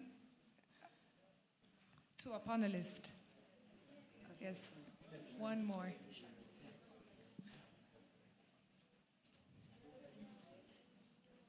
Okay, two more. The lady, okay. Thank you. My name is Esther Wese, and my question goes straight to the youngest panelist. And I would say I'm really impressed by you being a CEO at 26 years old. And my question is, would you really tell us how your journey was before you became a CEO? And what are the main three things that you did to get there? Because when you were talking before, you said last year you came here when you weren't a CEO, and this time around you're a CEO. So in that short period of time, what did you do? What kept you going? And how was your journey like for you to be the CEO right now and the youngest at that panel? Thank you.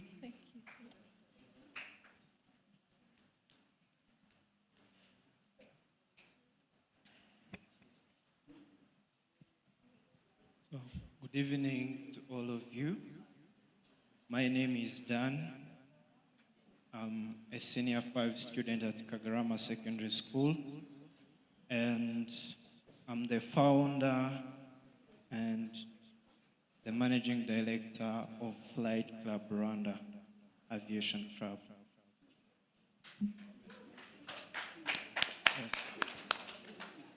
So, Aviation Club is born to build legacies, to educate, inspire, and empower young generation of aviation dreamers.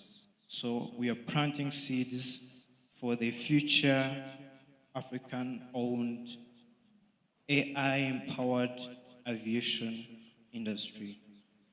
So my question is directed to Honorable Ngawanziza. I've heard your struggles, and I've got a question. How can we help each other? Because we as the people who lead the startups, we are very challenged by the way of partnering with these big companies. So that brings me to a question: how can we work together as a community, those who reach there and us who are starting, to bring or to transform or to help these ideas, which seems to be small, into a real world solved all solutions that could help the lasting generations.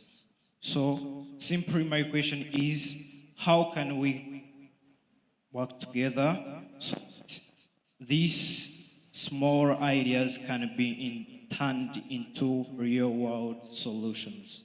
Thank you.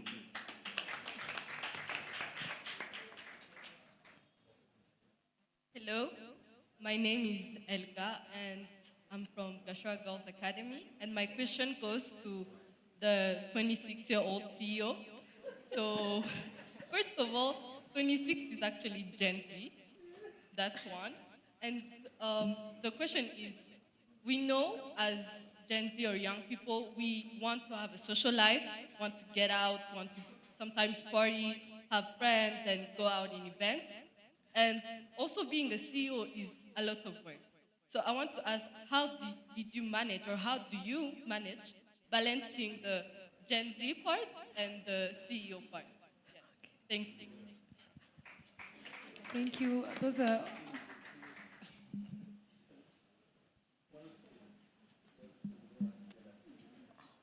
One last question.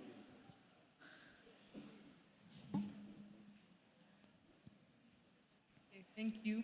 Good evening, everybody. My name is Priscilla. I'm a student at Wellspring Academy, but I'm also the founder of Combology, which is a baked goods business. So I had one question for the lady in red, I believe. I don't know your name, I'm sorry. 26-year-old CEO. So yes, I just had a question because I repeatedly heard you guys saying that it's very important to separate your personal finances from your business finances.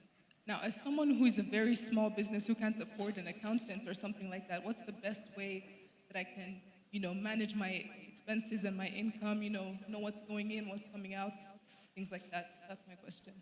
Thank you. Much.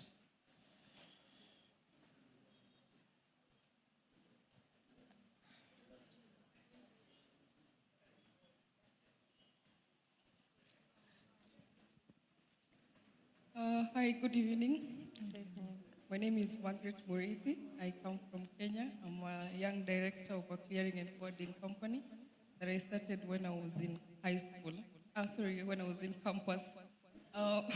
My question today is, how can we manage, as investors who are coming to invest in Rwanda? We just opened a branch in Rwanda last week, and our big question is to Mr. Shaka. How is Afri-Global going to assist us who are investors coming from outside country, young CEOs, young directors, to grow in this country and also to empower and nurture other students and other people who are in logistics? Number two, how well are we going to learn and understand the SMEs and the financing of this country when we are members of Afri-Global? Thank you so much. Thank you very much. Let's give some time to the panelists to answer. Okay, thank you, my Gen Zs. So I will first answer the first question, which was, how was my journey? Oh my God, if I could describe my journey, it was fire. Yeah, because actually I went in a very difficult moment in the company, starting as a PA to the chairman. Actually, we are during the construction stage. So you can imagine a young girl getting into construction. Actually, as a backstory, I started hospitality in university because I studied tourism and hospitality management. So getting there was like, okay, so how am I going to balance hospitality and construction? Because you imagine a young girl getting into construction where there are a lot of people, like 100 people on the site, having engineers, MP people, that's actually water and electricity part. So you can imagine someone who haven't ever seen those things. I was the first to come as a marketing manager because I'm good in marketing. And when I got there, he was like, no, you're not going to be my marketing manager. You're going to be my PA. I was like, okay. So when I got there, everybody actually hated me, if I can say, because I was like, I'm young in a generation where there are older people. If I don't get serious, they're going to be like, she's young, she doesn't know this, and people will be trespassing. So when I got there, everybody couldn't. Actually, the CEO, the chair, because he's the chairman, he said, you're going to be reporting to Adeli. My name is Adeli. He was like, I no longer want to hear anything on the site. You're just going to be telling her everything of the quotation. It's on her. I don't want to know anything. I'm just going to be in Zanzibar, then sleep and get married. In my head, I was like, oh my God, so I'm going to die with depression? Then I was like, I have to go to school because I really have to disturb my mind a lot. Then I went to master's. I studied project management. So I was balancing master's, school, and also as I could be answering the other question as the Gen Z, I was actually balancing school, work, and Gen Z life. In April, I think I also, because I'm in RPF, I also went in RPF. So they voted me and I'm in Kagarama as representing the youth. So that's also another thing which is coming on my head on my 25 years old. I was like, okay, so now I'm going to die. I was like, Adeli, you're not going to die. You can manage. You're very strong and dedicated. I was like, okay, so I'm going to do it. So during that journey, if I can say something which hurted me, and actually I cried as a young girl, of course. So one of the people at work, challenged me a lot. They challenged me and I couldn't hold it. Then one morning I was like, CEO, I want to talk to you. There is some difficulties I'm facing. He was like, okay, cool. Then I went, then I told him my problem, and you know what he was like? He was like, and then how did you solve it? In my head, I was like, okay. So I don't have to be bringing you problems. I have to bring you a problem and a solution, how I solved it. I was like, okay, so next time I'm not going to come with a problem only. Next time when I go to the site, we are dealing with tiles because we are into constructing, fixing the tiles. He brought tiles from China and it was a lot. Imagine tiles of 18 units. Yeah, 5 floors. 18 units, 5 floors. Each floor has 4 apartments. And I was like, okay, so I'm going to do mathematics. That was my first time calculating square meters because I was lost. I was like, okay, how do I calculate square meters? I was like, okay, I'm going to do it. Just calculator. I took a paper, then I counted. I was like, okay, so you see these square meters, this is 1,000 square meters, so you're going to put it in 3 bedrooms. How many square meters we have in 3 bedrooms? They told me. I was like, okay, this tiles is for the 3 bedrooms. When he got to work, he was like, okay, how was the work? I said, we faced a challenge of tiles, but I fixed it. Now we are talking. How did you fix it? I told him, I was like, exactly, that's how you're supposed to be doing it. He told me, I no longer want to be knowing anything at the site, as long as there is problem, a difficult problem that you cannot fix. But there are things that I don't want to get involved in, because I'm busy searching for money for the project.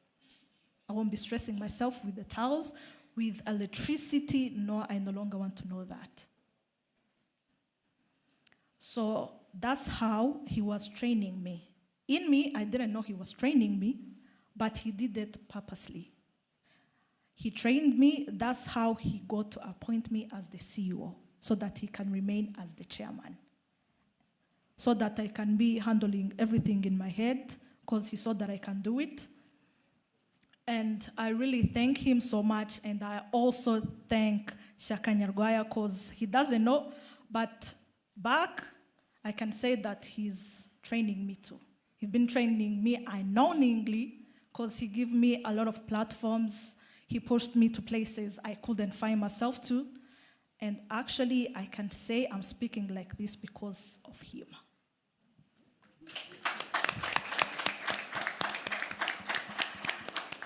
So there was another question, which I don't remember very well. I think it was about managing finances when... Okay, perfect. Managing finances and your own money. So the thing I can tell about the young entrepreneur, if you can't afford the finance people, this is the thing. Just open an account of your business only, basically for your businesses. Then remain with your account, personal account. Separate your personal account with your business account. If you want also to finance your business from your own pocket, first pull your money from your own pocket or your own account, then put it to the business account. And make sure when you get the profit, bring back your money. Thank you.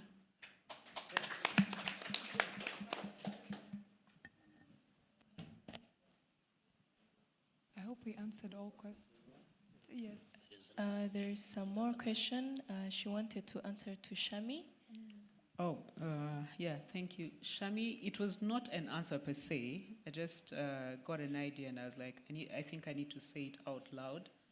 So I run a business development service consultancy firm, but Before I did that, just to give this context, I worked with the Private Sector Federation for more than a decade.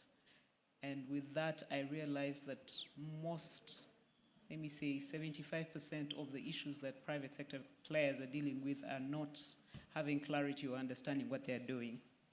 And that narrowed it down to the idea generation or idealization of whatever you want to do. And that made me join, there's a program that we call Start and Improve Your Business, but with it, there's where you now get to generate your own business, the business that you want to do, or the idea that you want to have. Now, in that program is where I thought you'd really, Shami and her friends would benefit from this, where you get to be groomed and walked through the process of how do you now align your personality, your abilities, your strengths, your weaknesses, who you are as a person to what you want to become or the business that you want to start. Does that make sense? So who you are will tell you what strength you have and what business you thrive in. And with that, I was just talking to Shaka as you were delivering your point, and I told him, you know, we need to work with the youth, and especially, gentlemen, you'll be very, you'll bear with me on this one. I'm very passionate about girls, be it girls in ICT, but now even girls in business, and I would want to walk the journey with you. Of course, I'll do it with the collaboration of Shaka, since he's already entered or penetrated this space of your schools. So yeah, that is one thing I wanted to mention, that I'm happy to come and sit with you guys, and then we now generate the ideas that you want to actually work on as a business. Thank you. Thank you very much. Thank you so much, and I think we all had inspirational moments from this panel, and we look forward to actually receiving more questions from the QR codes that you guys had to scan, and we could answer them more on our platforms on Afri-Global, and you can get more answers, which pushes you guys to follow us on Instagram and our social media platforms. And as we conclude, I'd like us to stand up and take a picture and end the panel. Thank you very much to the panelists. A round of applause for them. Yes, Frida, I think we should also be part of this picture.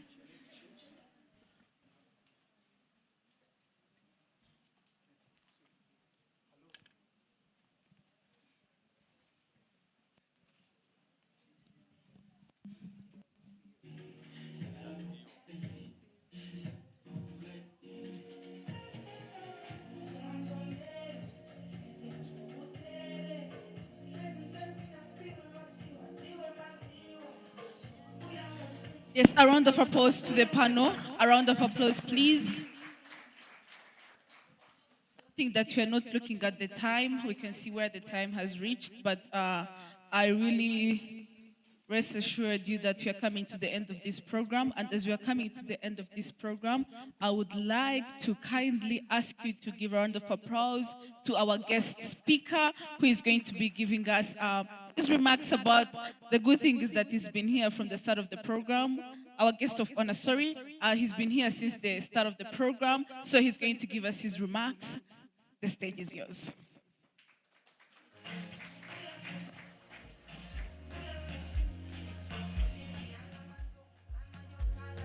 Thank you very much, MC. Oh, thank you very much, MC. And thank you, everyone, for such a wonderful event. So the difficulty that is in speaking after everyone is that every possible point has been exhausted. And you have to be super creative to find things that have not been said or mentioned at some point. So, so my name is Clement. I am the Permanent Secretary at the Ministry of Public Service and Labor, and I'm representing the Honorable Minister, Ambassador Christine Huritinga. So I noticed that one of the MCs aims to be a female ambassador, and you have someone to look up to in our office. So I don't know whether you request an appointment with her, but that's one of the most youth-friendly and coolest ministers So I'm not bragging about her because she's my minister, but it's the fact. Those who are on social media can tell. Excellency ambassadors, CEOs in the room, CEOs in the making, and billionaires in the making who are in this room. All protocols observed. Good evening.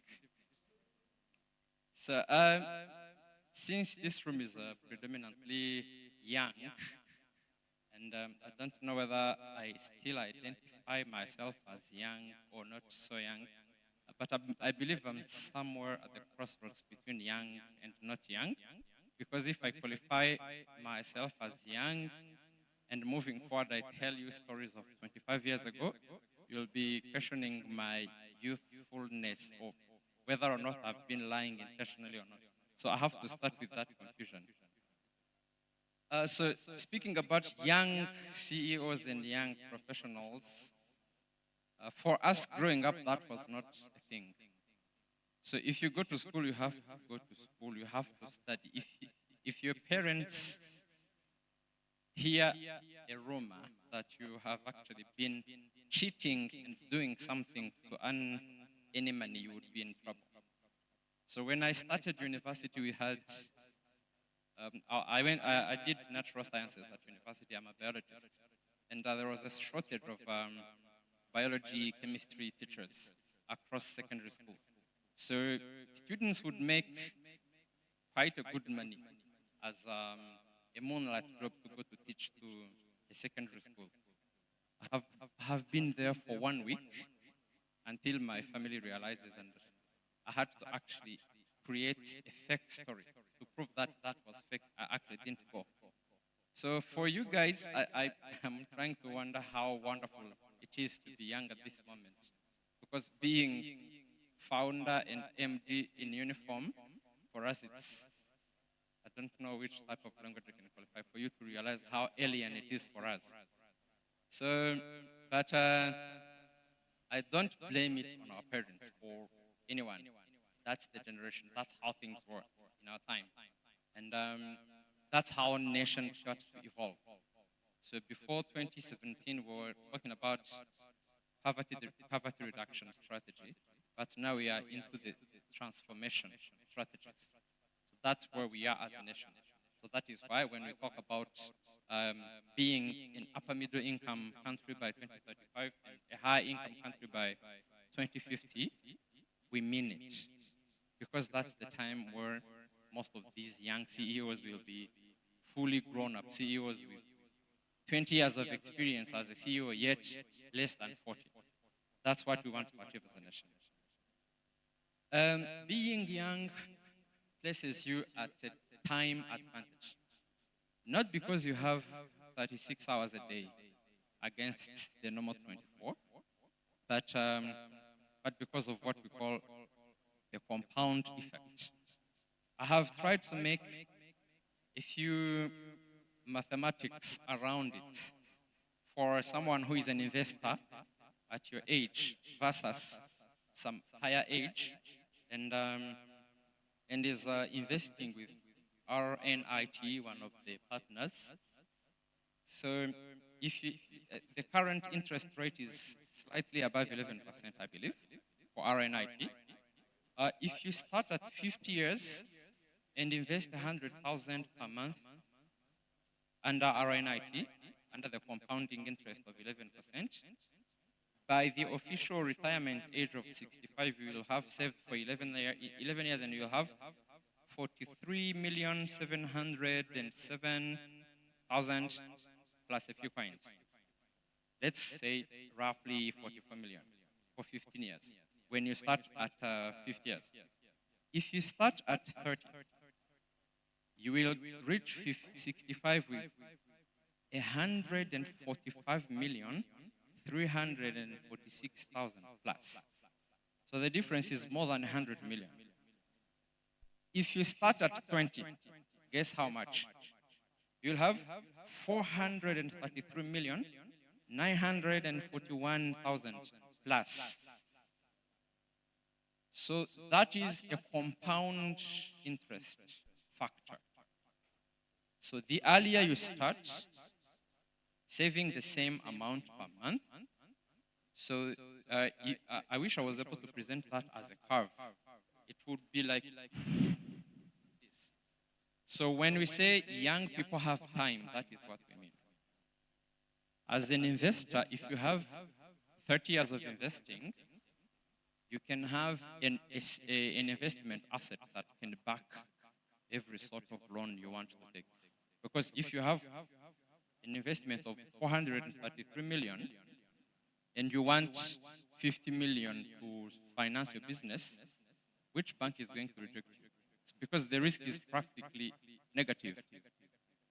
So because of something you have, but what is retiring anyway? Why do you people retire? Why would you retire?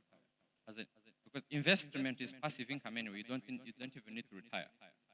I am glad I found someone who works for Zigama CSS, where 10% mandatory saving is in force.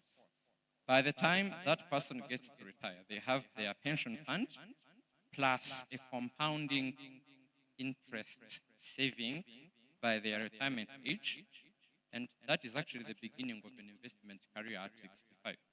So Warren Buffett is a household name globally. Of course, he's a very intelligent investor, but the story they don't tell us much about him is the time factor for his wealth. I have read a book called The Compound Effect by Darren Hardy. I recommend it for all of you. I have a copy at home, but I will not lend it to you. You have to get you around. So, but you can have it from the cloud. I can teach you how to get it. So Warren Buffett started his investment career at 11 years of age. Today he's more than 90-something, and he's still an active investor. So, and the surprising fact is that today he's I think it's 180 billion something, but 98% of his wealth was accumulated after his 60th birthday.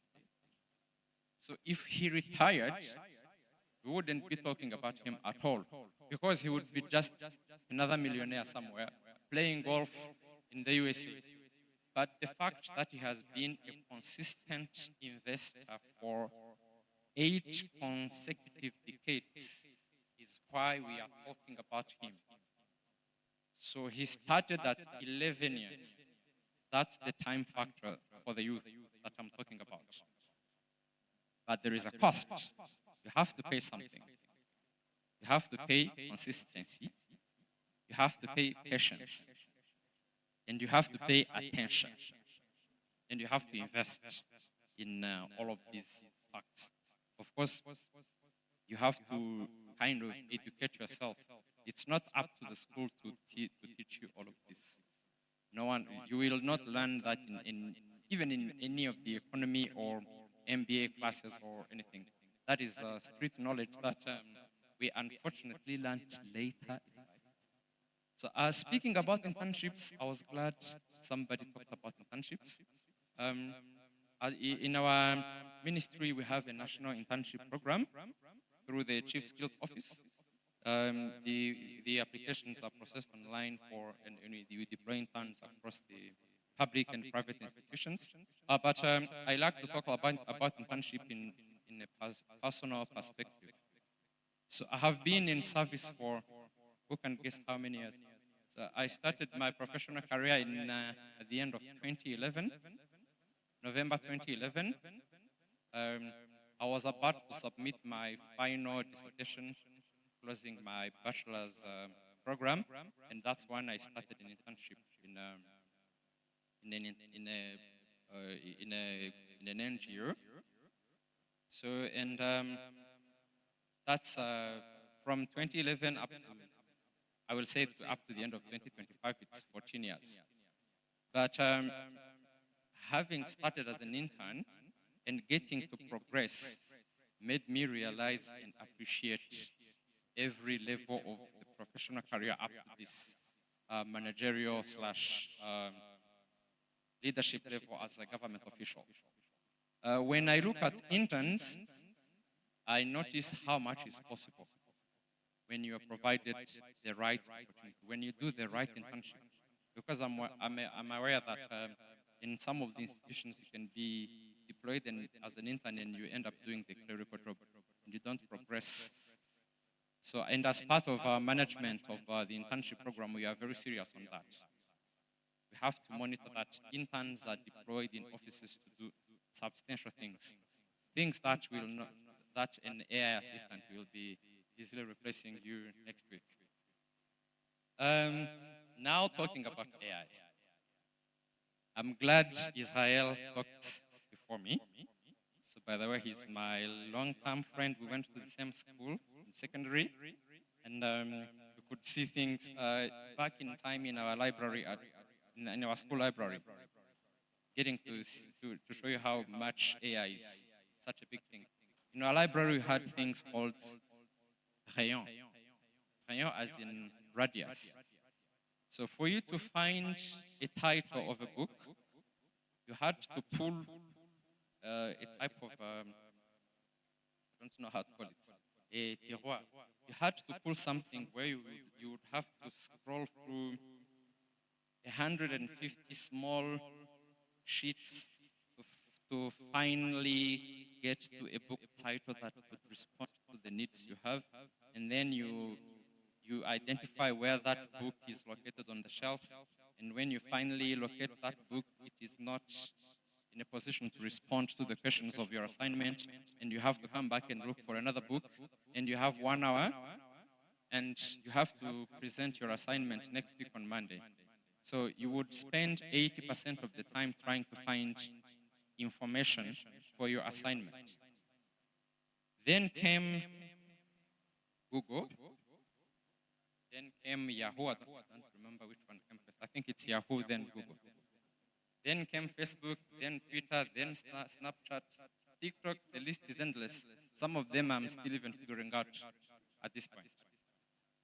So it takes you a few seconds to land on the the type of information that you want for your assignment. You don't need 3 hours of digging inside the library. So, did people lose jobs as a result of that? I think yes, but others actually got jobs as a result of that. Did businesses lose clients? I think librarians can confirm that. They did.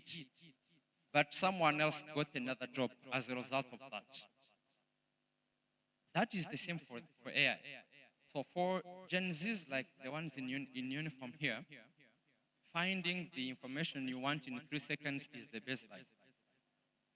For us, it's such a high achievement. I still find it wonderful that I am able to find the latest statistical figure in 1 click in 2 seconds, because there is a time it took me 3 hours to come up with the outdated statistics. But for the Gen Zs, finding it in 1 click is the baseline. So that means we have to keep catching up to satisfy the human desire to achieve more. Of course, Israel was able to respond better than I can ever on whether the AI will take jobs or not. But my response on this one is very simple and plain. Survival is for the sharpest. If you're not sharp, of course it will consume you. There are people who have resisted all of these technologies and that don't want to talk about where they are. Right now I can't respond to where some of the guys went when the tap and go technology came. There are people who lost jobs, but the sharpest among them were able to redesign themselves, to repurpose their capacities and do something different. So that is why you have to be able to learn, unlearn, and relearn indefinitely. Of course, I have unlearned the use of these radius to get a book title. I have unlearned the use of a post for letter transmission. So there is a, do we have some of the students in lower secondary? Or all of them are upper secondary? Anyone in the lower secondary? So all of you are upper secondary. So when I completed lower secondary, I moved to another school in upper secondary. Guys, you can't believe how much of an emotional breakdown that was. Because for us, it was the final farewell to your classmates. Because you would be sure you will never meet again. And then, when I went to the other school the following year, I sent a letter to my former classmates in my former school, and they responded. But their response, they sent me their response letter in the first term, and I received it in the third term. So it took more than 3 months for a message to come from Mohanga, Kabgai, to reach me in another school in Huye.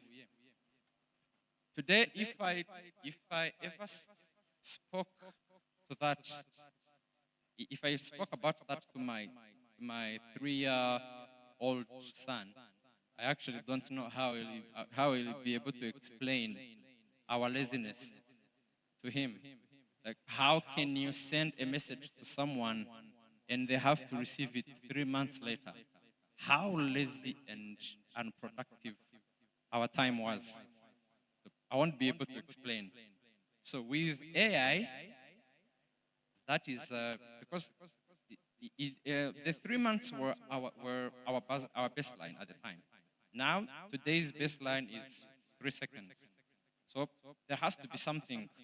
That is why our minds have to constantly remain at work, and we have to invent new things all the time.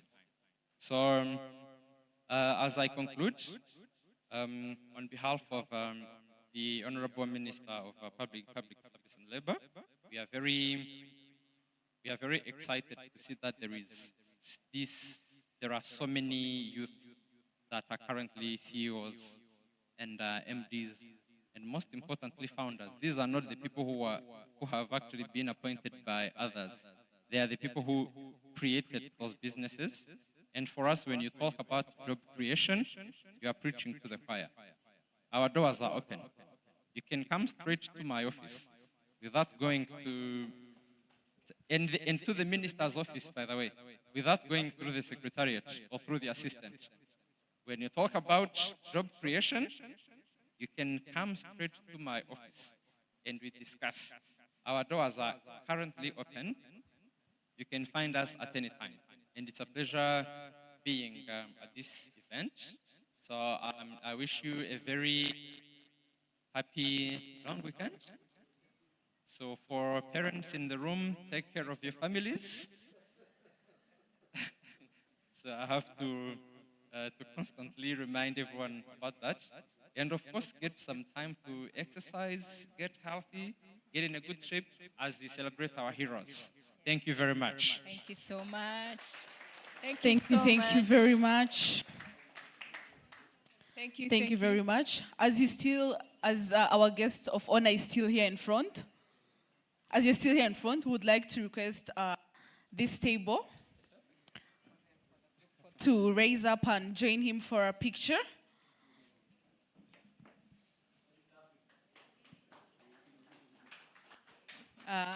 Allow me to welcome our moderators as well to join us for this picture.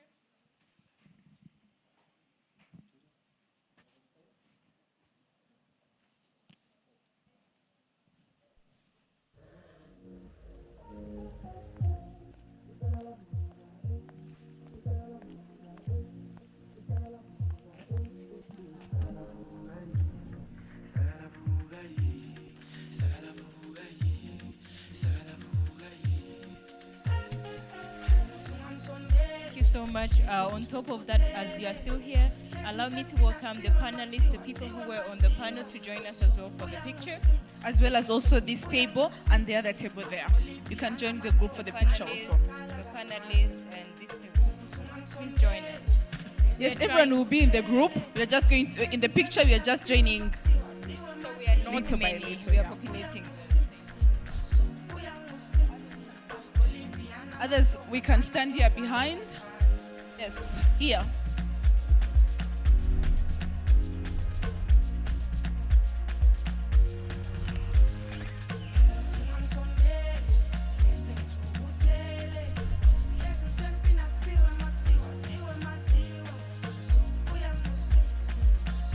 Yes, we would like to request also the remaining congregation to also step forward for a group picture.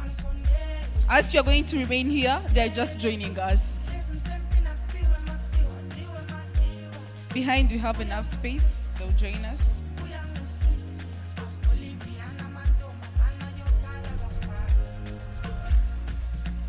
Maybe you can extend a little bit in front, and then the people will join us.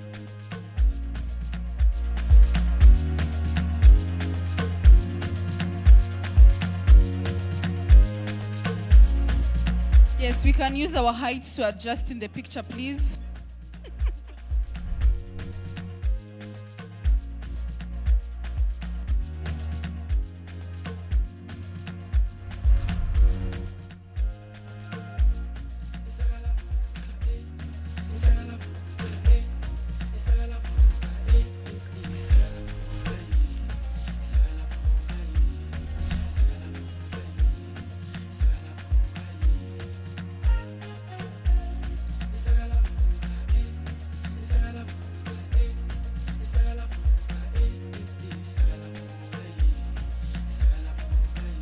Thank you so Yes, much, everyone. thank you very much. As the DJ is still putting us into the vibe, you can talk best person you saw in this room, get their number, connect with them. Some of them told us that we can enter their offices without passing through the secretariat.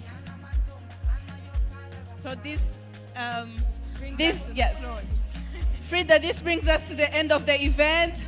Thank you very much. Happy Heroes Day.